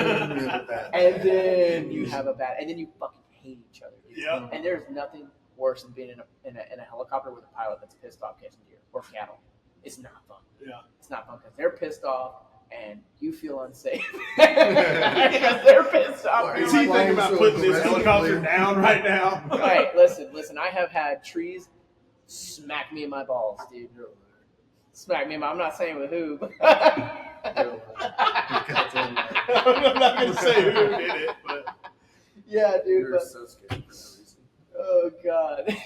Sorry, man. That's all I got. Sorry. that's funny. Shit. Did you catch that one? I did catch that one. Yeah, you caught that. Because this is another thing. It's like, I'm a pilot, dude. I'm watching out for shit. And like, I'd be flying with a guy that used to fly for them and then his dad. And they used to get so fucking mad at me, dude, because we'd be rolling up on some shit. And they Joe flies aggressive too. And like, I'd be getting out to net. And I'd look up, there'd be a tree in my face. And I'd just go, boop, get back in the helicopter and get my ass ate out, dude. Let the fucking deer. I see the fucking tree. Don't fucking worry about the fucking tree. I'm like, if you hear somebody telling you that, it sounds like I see the tree. Yeah. Dude, and when I tell you it's in your fucking face, like It's in your face. they're so good. His dad is and those South Texas guys that have been flying from that, they're so good, dude. It's He's like not the only one. no, he's not the only one. There's some pilots great in South pilots down there. There's a lot of us. What I'm saying, it just makes you. If you're still alive and you're his age and you're still flying, you're a bad motherfucker. Yeah. And they do shit with the helicopter that even the man who made those helicopters came down and watched them did it and was like, that was not made to do that shit. No, I'm not gonna lie. Robinson Helicopters has to hate us. I think they hate everyone in South Texas. Dude, they have. But you know what? But they're We buy Well, hey, man, helicopters. they got to have a proving ground for some of their stuff, man. We prove them every day. They're so impressive. But like you be thinking like I'm going in that tree right there, and then they'll roll or they'll pull up over it and they'll get over it, and you're like, but like when There's so many people too that are like so anti Robinson helicopters. Yeah. Oh, that's just the reason that they have such a bad rap is because who's flying Robinsons? Because they're the cheapest helicopters. Well, besides that, who's flying Robinsons?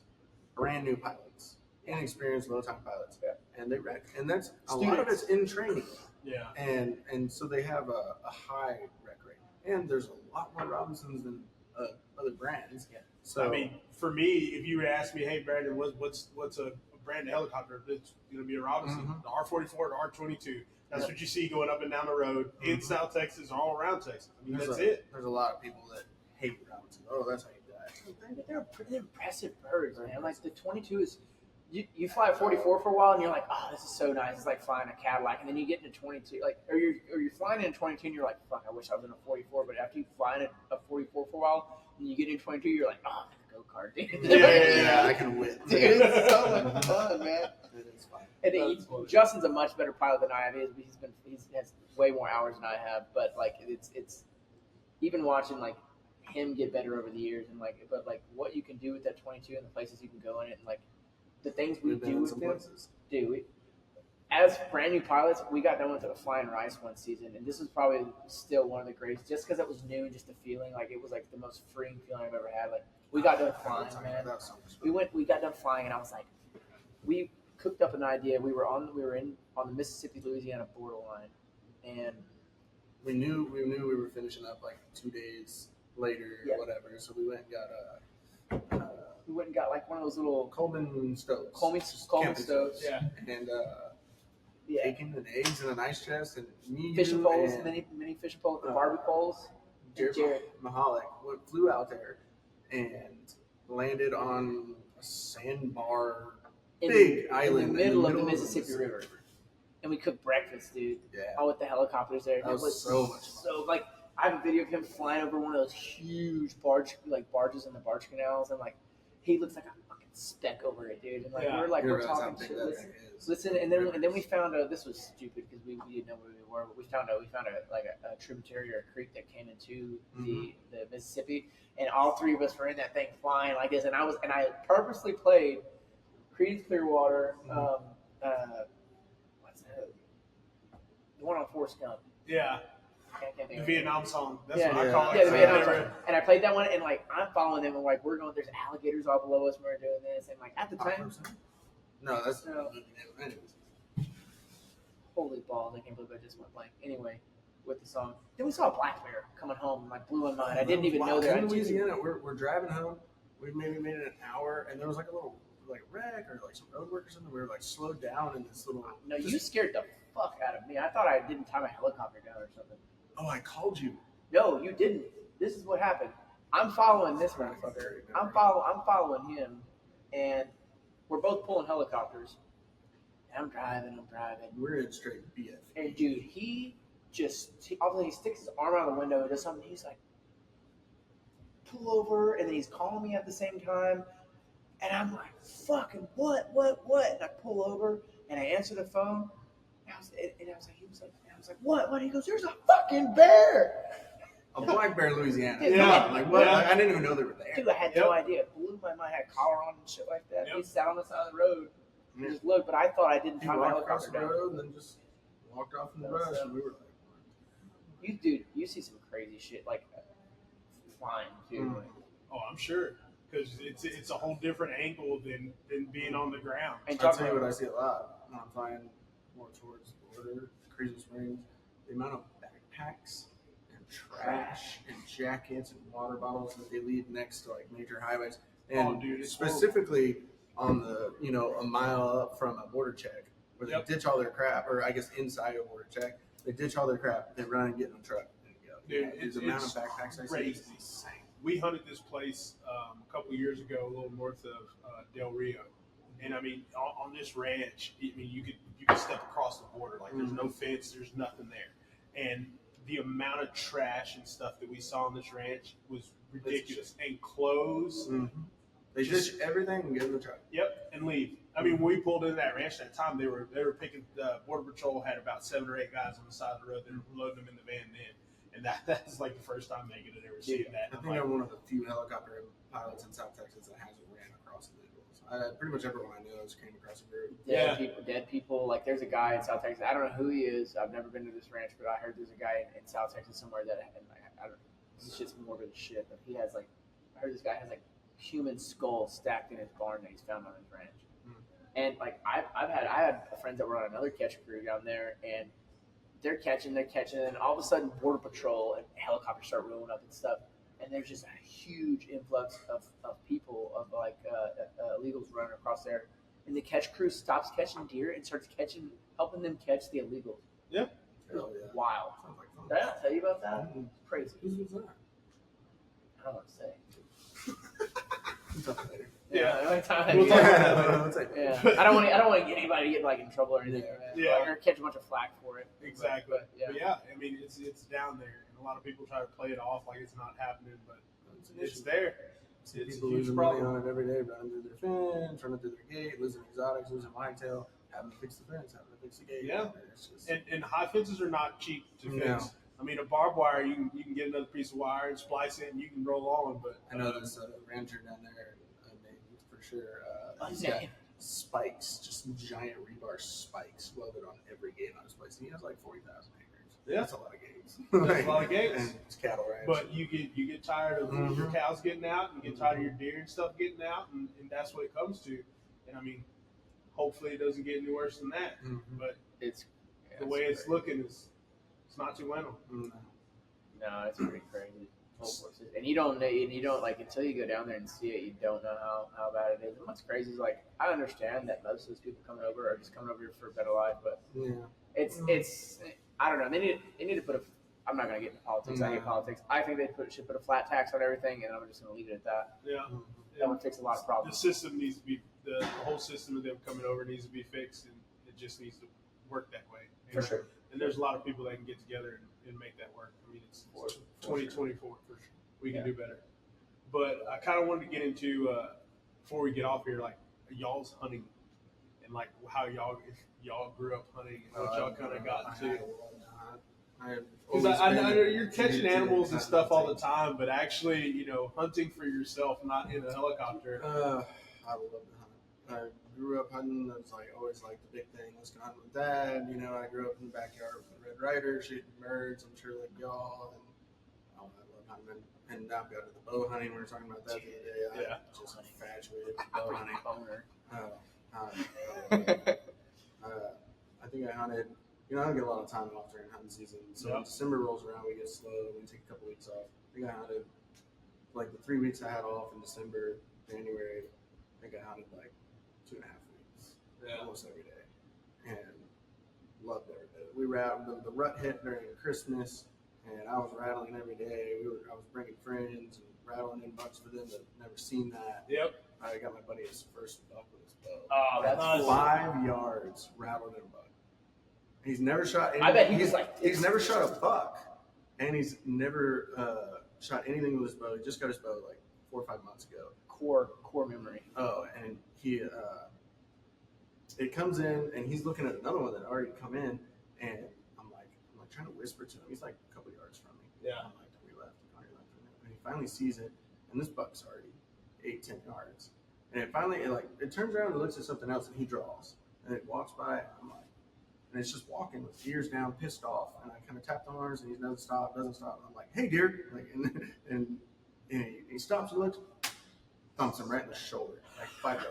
Right? That's awesome. And then I keep rattling because I got my brother on my left, and there was other bucks around. So showing the bow, so it didn't really make any noise. And I look back at him. His name's Cody, and he picks his hand up and looks at me, and he's just shaking. And I'm like, oh, that's so just shaking. And I love to hunt, but what I love more is getting somebody. Oh, dude, like I was thinking, when flying like the pig hunts too, I have more fun flying people than I do if I was actually shooting. But my hunting experience, I grew up in Hallettsville, population 2,500. There is not shit to do, man. So you find shit to do. Like, I was obsessed with fishing and bass fishing and hunting.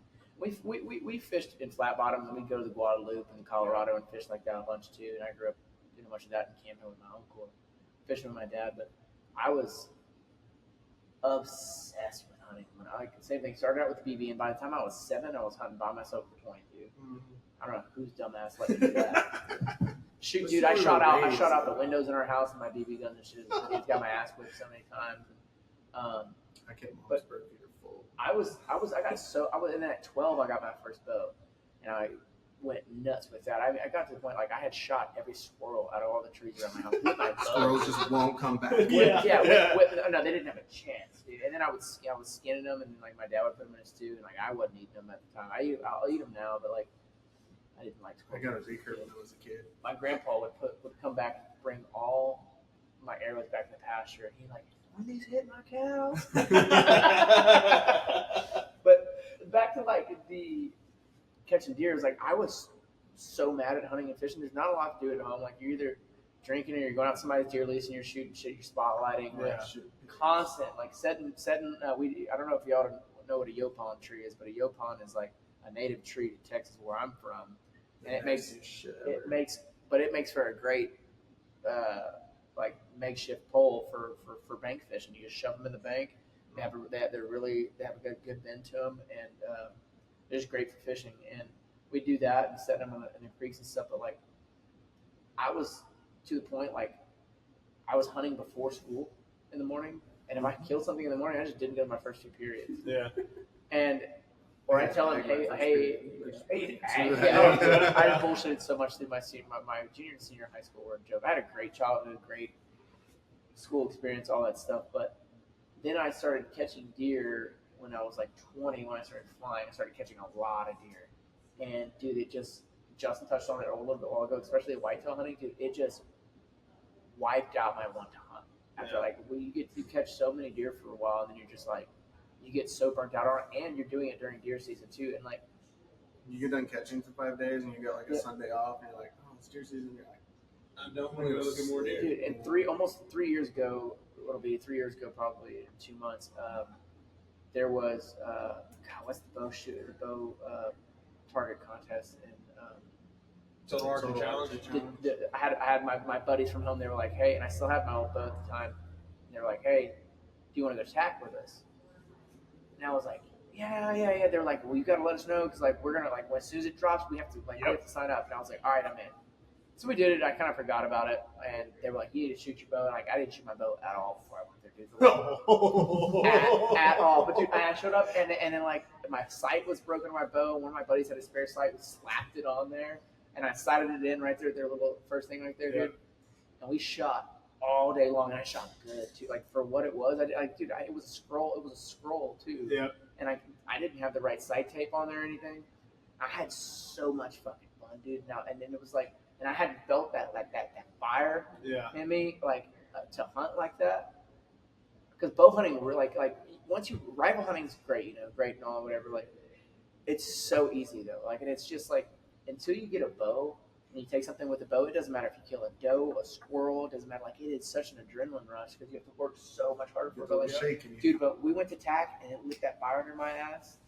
And it was just like, since then, dude, I've been like, oh yeah. Like, I'm like, I got to a point I was shooting every morning while drinking my coffee in my front yard, in my backyard. And like, I live in Austin now. I've got a big enough backyard. If I go stand at my neighbor's porch across the road, I got 60 yards. I got to make sure people aren't coming by on bicycles, dude. Yeah.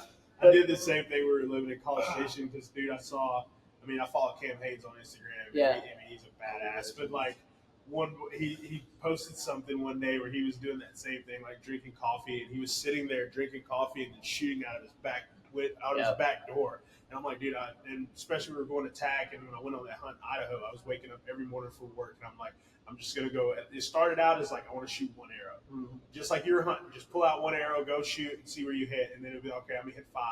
And then it was like, I'm shooting 10. And it's like, oh, okay, I'm late for work now. Let me go put this stuff up. I got to go. Hey, go and do that. But it was just shooting every day. It's hard to, like, because it is. And you're like, it's so therapeutic because you're not thinking about shit else. You can't. It's like for the gym for me, man. It's like, or camping. It's like, when you're shooting your bow, you don't give a shit about nothing, man. Nope. Both therapy, man. Same thing with flying. Just general flying. When you're working in the it's just like a good flight. It's just like the mind's clear. Yeah, you're focused on what you're doing. Everybody needs something like that, man. Everybody needs that. Like I've been like till like I got into bushcraft the last year or so, man. And like I've been really enjoying that shit. Like I didn't realize bushcraft is the art of survival of like bushcraft. And yeah, I got into that, and like, but like, you don't think about shit. You're out in the fucking woods, and like, I'm trying to encourage people to get outside, even if you don't know dick about it. Get on YouTube. You can learn anything on YouTube. YouTube University. Go to a local. If you want to get into bow hunting, go to a local. Even hell, Cabela's, or go to a local. Like go to Austin Archery Country, or go to something like that where somebody can set you up, or you're not going to go in there and just like waste your money and like buying shit you don't know about. Like you spend $1,000 and then 3 months later it's just sitting in your closet collecting dust. Exactly. And or start out with, you gotta have someone start you out so you can be semi-proficient with it. Or you're gonna get frustrated. I bought a recurve bow this past year, dude. Oh Lord. Oh, trad bow, baby. Trad bow. Hey, I love. I got deep into that, man. Oh man, I'm not there yet. Hey, it is so much fun. I haven't killed anything. I've only killed squirrels. I've only killed squirrels with it, but I'm gonna go shoot. I'm gonna shoot at axis this month. The end of this month, or beginning of February, out in Rock Springs. Thank you for the invite. I wish I could invite people. Dude, you get that all the time too. It's like, hey man, when am I gonna get my invite? Like, dude, I barely got it. I got invited. Like, how do you think I'm gonna bring you along too? Yeah, I get invite. But that'd be pretty cool, man. Take something with a dude. It's so much. It's so much fun. I mean, 25 yards max. I wouldn't even try to shoot anything farther than 25 yards. Yeah. And it's crazy because you're shooting like with a 40, 55 pound max usually. Yep. Draw. It's so much harder to pull. Dude, the and first you time gotta hold it. I'm pulling an 80 compound and you pull a 40 recurve. Like, what the hell is this? And there's no let off. So like the first time I picked one, my cousin had one. Had a 45 pound draw, and I'm like, 45 pounds. Yeah, I can pull that. Like, what are you gonna do with that? And he goes, pull it back then. Yeah. I pull it back, and he's like, get ready. He's like, I pull it back, and I get here, and I'm just like this, and he goes, what are you shaking so much? Yeah, and like, but it's just you're working different muscles and shit like that too. But it's fun, and now like I'll shoot my recurve one day, and then the next day I'll shoot mine. But dude, you talk about an expensive hobby, like, and it's like a rabbit hole. You're like, oh, I need that. You like all the counterweights and everything that we buy, and like the packs, and like. Think about this: all the money you spend to go on a hunt, $5,000, $10,000 rifle. Some of these guys spend a lot more than that. Yeah. Think about a couple generations ago when there was somebody sitting next to a tree in a plaid shirt with a 30-30 and blue jeans on. I am Dustin that elk. I mean, same, but like Dustin and elk, Dustin and whitetail down here, mule deer, whatever. Yeah. All this camo shit wasn't a thing. Yeah. Like, all this extra gear and this and that to be proficient in hunting, and I'm like, I mean, I do too, but Yeah. I will be the first one to admit, like, I like the gear stuff. I know I don't need it. I want it to be easy. better than buying drugs. Spending on drugs. right? It's pretty much a drug. It is a drug. Crack It's cocaine. something It's a passion. it's worse. I think it's worse than a drug because it's legal. Like, we ain't got to go to a dark alley to get it. It's just one click away right here on my phone. That Crypticana cut light. Yeah, my credit card's already on here. Yeah. It makes it easy to just hit and go. Thank you, Apple Pay. Death, Exactly. What do you mean I'm gonna go? What do you mean death? I don't want to die. Credit card debt? Yeah. But yeah, like Hunting's a passion. it's- I mean, really. But I'm so happy that it was like reignited because it was like a couple of years there. Like I was still hunting every year because I like, and I'm going way off the deep end with my health, and like I've gotten super weird about the products that I use in my house. Yep. I grow a lot of my own food in my garden in my backyard, and I've just gotten like my goal for like 2025, 2024 is to start that goal, but to eat as much of my own processed food as possible. Yeah. And I plan on doing a lot of hunting in the next year. And like by 2025, I want to be eating primarily only the meat that I either harvest myself or that is grass fed. That comes from, I have a buddy that has a beef company called Thomas Cattle Co. And it's farm to table. Yeah. And it's beautiful. Like, Australian. yeah. You know, Dude, I've been like thinking about that and like trying to. We got some friends that do the same thing, farm to table with their beef and everything. It's like, dude, we can cut out all this other stuff and just help the rancher that's right there, and then like help the ranchers down the road in your community and get beef from them, and you know where it's coming from. And it's a whole lot. I mean, and for the most part, you can get it and fill your whole freezer. Like you can go in with a family member, say you got your aunts and your uncles. Like, hey, I can't fit a whole cow, but we can split this cow and do this way. And That's do that. how they used to do it in the old days. Like before there was family got freezers. together and cut a steer. Yeah, Yep. before there was freezers and stuff like that, I was like, okay, this month or this week, we're butchering one of your cows, and then we're searing it, and then the next week it was that person, and that's how you did it. But 100%.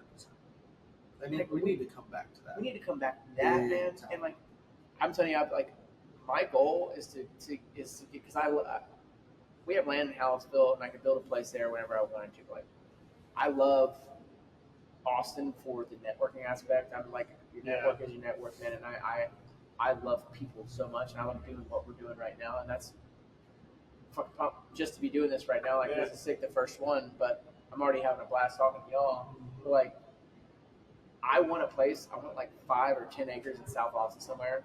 I want to have my own bees.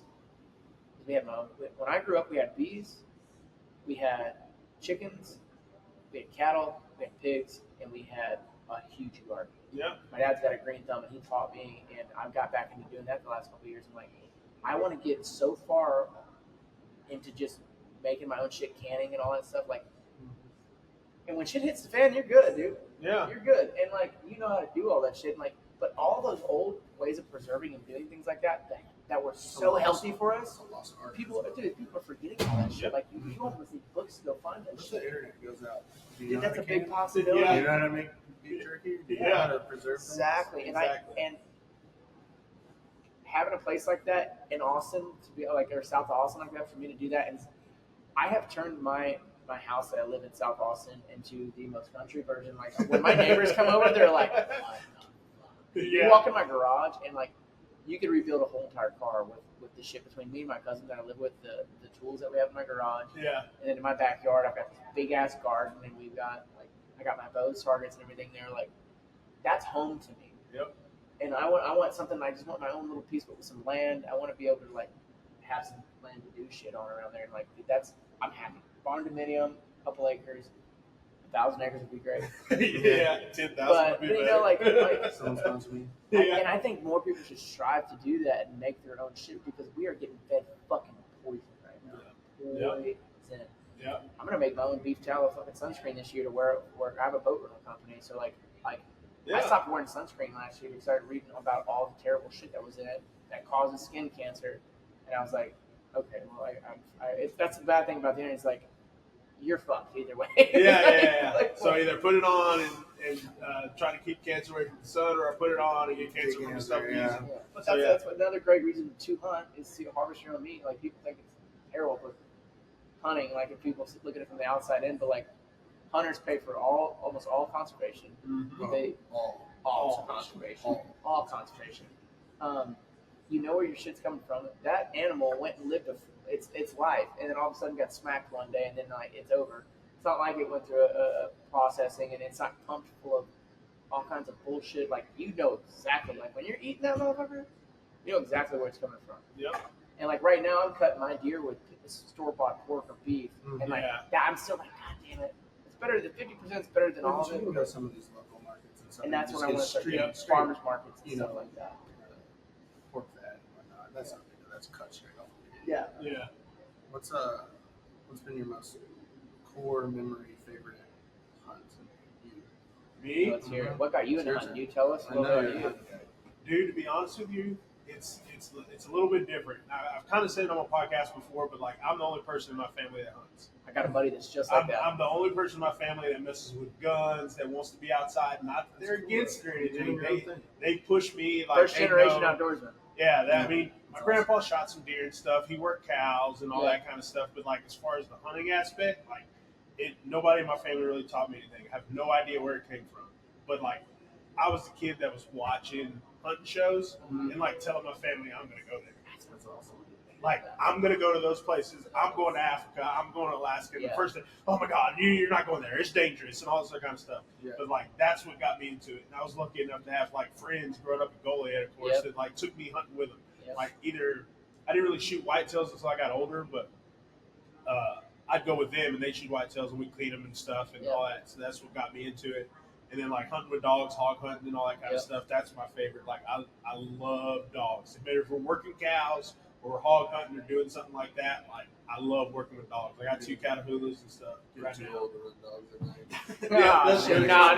That's why I talk to my boys Josh and Trey back at home. They like running them during the day. We'll start out, it'll be dark about 4:35, but you'll get it to the morning and when the sun comes up. No, you better quit talking like that. You better just get your ass in the gym, boy. I feel great. But that's how I kind of got into it. But I'd say there's kind of 2 hunts that are my favorite. One was a turkey hunt. We wound up killing a triple on public land in Nebraska. That was pretty fun, and that comes down to meeting people on Instagram and like. That's awesome. I met this dude, Tim Inslee. Shout out to Tim. He's a great guy. But he lives in Arkansas, and I was leaving a turkey hunt in South Texas, and he called me. He's like, "Hey man, we need another camera guy. We lost the guy. He's back out. So if you can meet me in Arkansas at my house, we're gonna drive up to Nebraska and go turkey hunt." So I called Megan and my mom, and I'm like, "Hey, I'm going to Arkansas," and they're like, "What?" I'm like, "Yeah, I'm going hunting with this dude in Arkansas. Like, you never met this dude. You never just all you do is talk to him on Instagram." And I'm like, "Yep, I'm gone." So I love it. Went, killed the triple, and then I'd say the next one would probably be Megan's whitetail. She killed a couple years ago, so she had never stalked a whitetail. And we were actually going out to the blind for me to kill the deer. And we were driving on the Can-Am, and I looked out, and I see this buck down this Sendero. And, like, I was shooting my bow, and I was like, I don't think I can get to him, you know? But I think Megan could shoot. I was like, Megan, you can go down there and shoot this deer. And she's like, I've never stalked a deer. I'm like, all you're going to do is just walk down the brush line and just stay down there. Quiet, and I'm going to stay up here, and I'm watching. I filmed the whole thing, like her walking, and like so you can like see her scurry back and forth the whole time. But she goes down, and she gets down. I'm like, okay, she's right there. And I hear boom, and he just folds. And she gets up, and she's like, yeah, just like that. But that's probably like one of the most like exciting hunts I've been on. Just to go watch her do that. Dude, that's awesome. That's so cool. Yeah. And that's the thing. It's like it's so exciting, and like getting back to like what is getting in the outdoors done for you, like from you not coming from that to having that in your life, like it obviously means a lot to you. Oh yeah. And like going back to that, so Brandon, shout out to Brandon Harrell. For having the space. That's where we're at. Right? That's where we're at. We're at his hangar.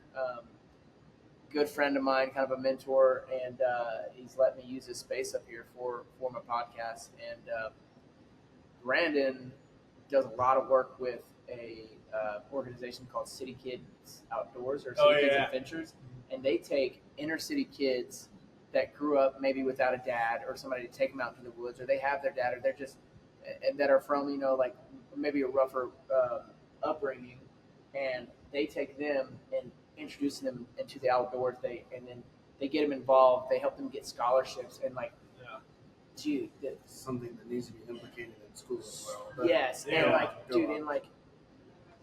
want to get involved. Like, I want to get involved in that stuff. Like, for me, I love helping other people. Like, that's one of I feel like God put me on earth to help other people, and I want to be able to somehow tie business into doing that, and however which way. But like my cup gets full from filling other people's cup. Like, that fills my cup. Like, and that's the same with anybody. Like, when your cup is full, when you take care of yourself, your inner child, whatever that is. I know it's not going to be talking about this shit, but once your cup is full, you can run over into other people's cups. Yep. And man, it keeps on giving. And like, you get those kids in the outdoors, and you show them that dude. Traveling for me when I was younger, being from Hallettsville, in a small town, and getting out of Hallettsville, realizing like, oh my God, there's a whole world out here. Yeah, everything's different. Everybody's nice, and these people are different from different parts of the world. And like, we're all getting along. Like, getting kids from the city and getting them outside and being like, dude, like, this is what life should be like. Yep. And like, opening those eyes, like, dude, that's such a core. And people are meant to be outside. Mm-hmm. I mean, people go outside now. I can't how the saying goes. But it's like people go outside or go camping as a trip now. But like, we used to live outside. We used to live outside, man. Like, we were sat inside all day for whatever the reason. I was just because it was sick or just work. Work. And then like stepped out in the sun, and it's just like, really cold. And like, to your point too, like, it's fun getting, like, we did the adult mentored hunts. We've done the youth hunts too, Megan and I both. And yes, it is helping other people and getting other people hunting, but it's more time that I get to spend hunting. oh yeah, I might not get to pull the trigger, but I'm still sitting there. mm-hmm. I'm still getting to see the deer come in, the hogs, whatever it is, and then you get to see the excitement from them. Dude, it's my awesome. nephews are 4 and 5 right now, and my nephew got his first BB gun the other day. And I was so pleased to see how obsessed he was with it, because I didn't think, like, they live in Wimberley, and like, he gets to come back to Hallettsville with us, but like, they're too little for me to bring them everywhere with me. But they're getting to the age where like I can start packing those little shitheads up and bringing them with me. But like, I can't wait to have my own kids, but just to have my nephews and like get them into it, man. Like, and showing them that kind of stuff. Like I loved hearing how excited you got about your fiance shooting her deer. Like, it's fun for me to watch other people do it too, or to go fish. Like, I've taken several people from Austin. That's one of my favorite things to do, is meet people in Austin and be like, yeah, Austin's beautiful, it's awesome, but like this is not what the rest of Texas is like. Let me get you out of here. And like, I'll take you to Hallettsville. And I'm so proud of where I'm from, man. And like, I appreciate it so much more that I've been gone now. Yeah. And bringing people there and then having them catch their first fish or shoot their first deer, and then showing them how to process it, and then vacuum pack it, make sausage, and then let them eat that and like, watch what that does to them. Like, dude, it is free. That's money, dude. Yep. For sure. Like you said, like the chick from Norway or whatever that you took. Oh yeah, I've never been hunting, never been shooting guns or anything. We took her and just had a put a fat Zen in. She out Zen you. Whatever that was. Out Zen me. And took her thermal hunting. And she went around it for us. Dude, that's awesome, man. Yeah. Shoot, man, we've been at this thing for a while. How long dude, it's been. What do we got? On the second recording, we're at 48 minutes. I don't know what it was on the first one. I had we had a little technical difficulties with the internet, but it worked out, man. But dude, it's been a blast talking to y'all. For sure, we're gonna do this again, and like I said, we're gonna come out and film some captures and stuff. And do you know how to call turkeys and all that? I do know how to call some turkeys. So I've never turkey hunted legitimately. Neither have I. I've whacked a turkey here. Shut up. I've shot a few turkeys, but I've never sat and called in a turkey. Hang on. I've got a virgin place that has some turkeys. Dude. It's in South Texas. I might have to set something up this spring. Dude, I want to shoot them with my bow. I do too. Okay. But I don't know how to call them. All right. I'll do it right. So if you've been listening, any of my listeners listen to the podcast, I've always said this. For me, turkeys were put on this earth to be shot in the face with a 12-gauge shotgun. That's just the way I feel. That's just the way that I feel. But if you want to shoot one with a bow, I got no qualms against it, and I will call in turkeys for you. But I just prefer to shoot them in the face with a shotgun. What if we do the big razor broadheads. ones? I want to That's like what I chop its said. fucking You head can off. do whatever you want to. I'm not trying to push my I'll agenda put a shotgun in my back. on Try to anybody shoot else. them down. on anybody else. But we can call in some turkeys. Dude, I got a used, good place. I used to hate turkeys. Like when the Outdoor Channel came on, it was springtime and all. Like, dude, I hated it. But I got to go turkey hunting with some buddies one time, and I watched this guy. His name's Keith. He's from Louisiana, but he came over here because he wanted to kill a Rio for his slam. And he called in this turkey, and I've seen turkeys my whole life. We're in South Texas. We are covered up. That's why I never hunted. Exactly. No, everybody's get the turkeys out of here for the deer to come in. Like, Exactly. that's It's how it not was. that bad, but also Dude, I turkeys are just had 40 to 50 turkeys at my stand almost every day Yeah. where I live. And they're so thick, they would be, the feeder would go off, They're standing there. corn Yeah. is gone in 2 minutes. Yeah. But watching that tom come in and just blow up and just strut, and then you hear him drums, and he's just walking in, it'll make the hair stand up on you, and you're just sitting there because you got to be still until you can see him coming from 40, 50, 100 yards away, but you got to wait till he gets there, and you just got to sit there and just cut your eyes and just watch him the whole time, and right at the last second, just then you do it. See, the funny thing about turkeys too, I know we're trying to wrap this thing up here, is I feel like they're so dumb when you're not trying to hunt them. Oh, dude. It's like my favorite, one of my favorite pastimes is fucking with turkeys. Like when I see a bunch of them, it's like, Yeah. And they all come, and you're like, Yeah. these things are retarded. Why do I want to hunt them? But when you hunt them and they know, I don't even know if they know they're being hunted, but it doesn't freaking work. And you'll hear Tom gobbling, and he'll just be hammering, like, oh, he's coming, and then all of a sudden he'll be like 100 yards away. Whoa. You're like, well, what did I do?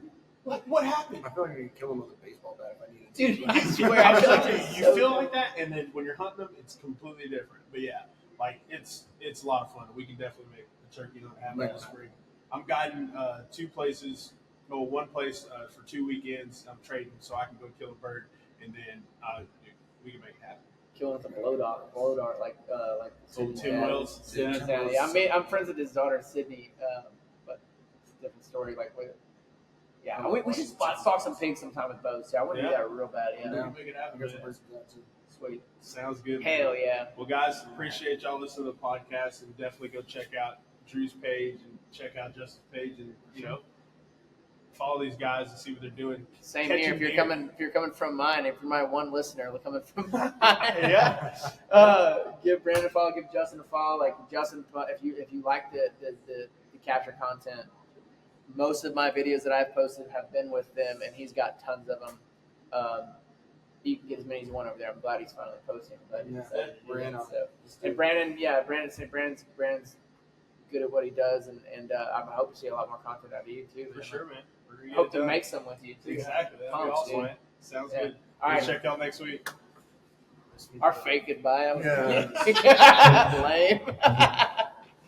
Hell yeah.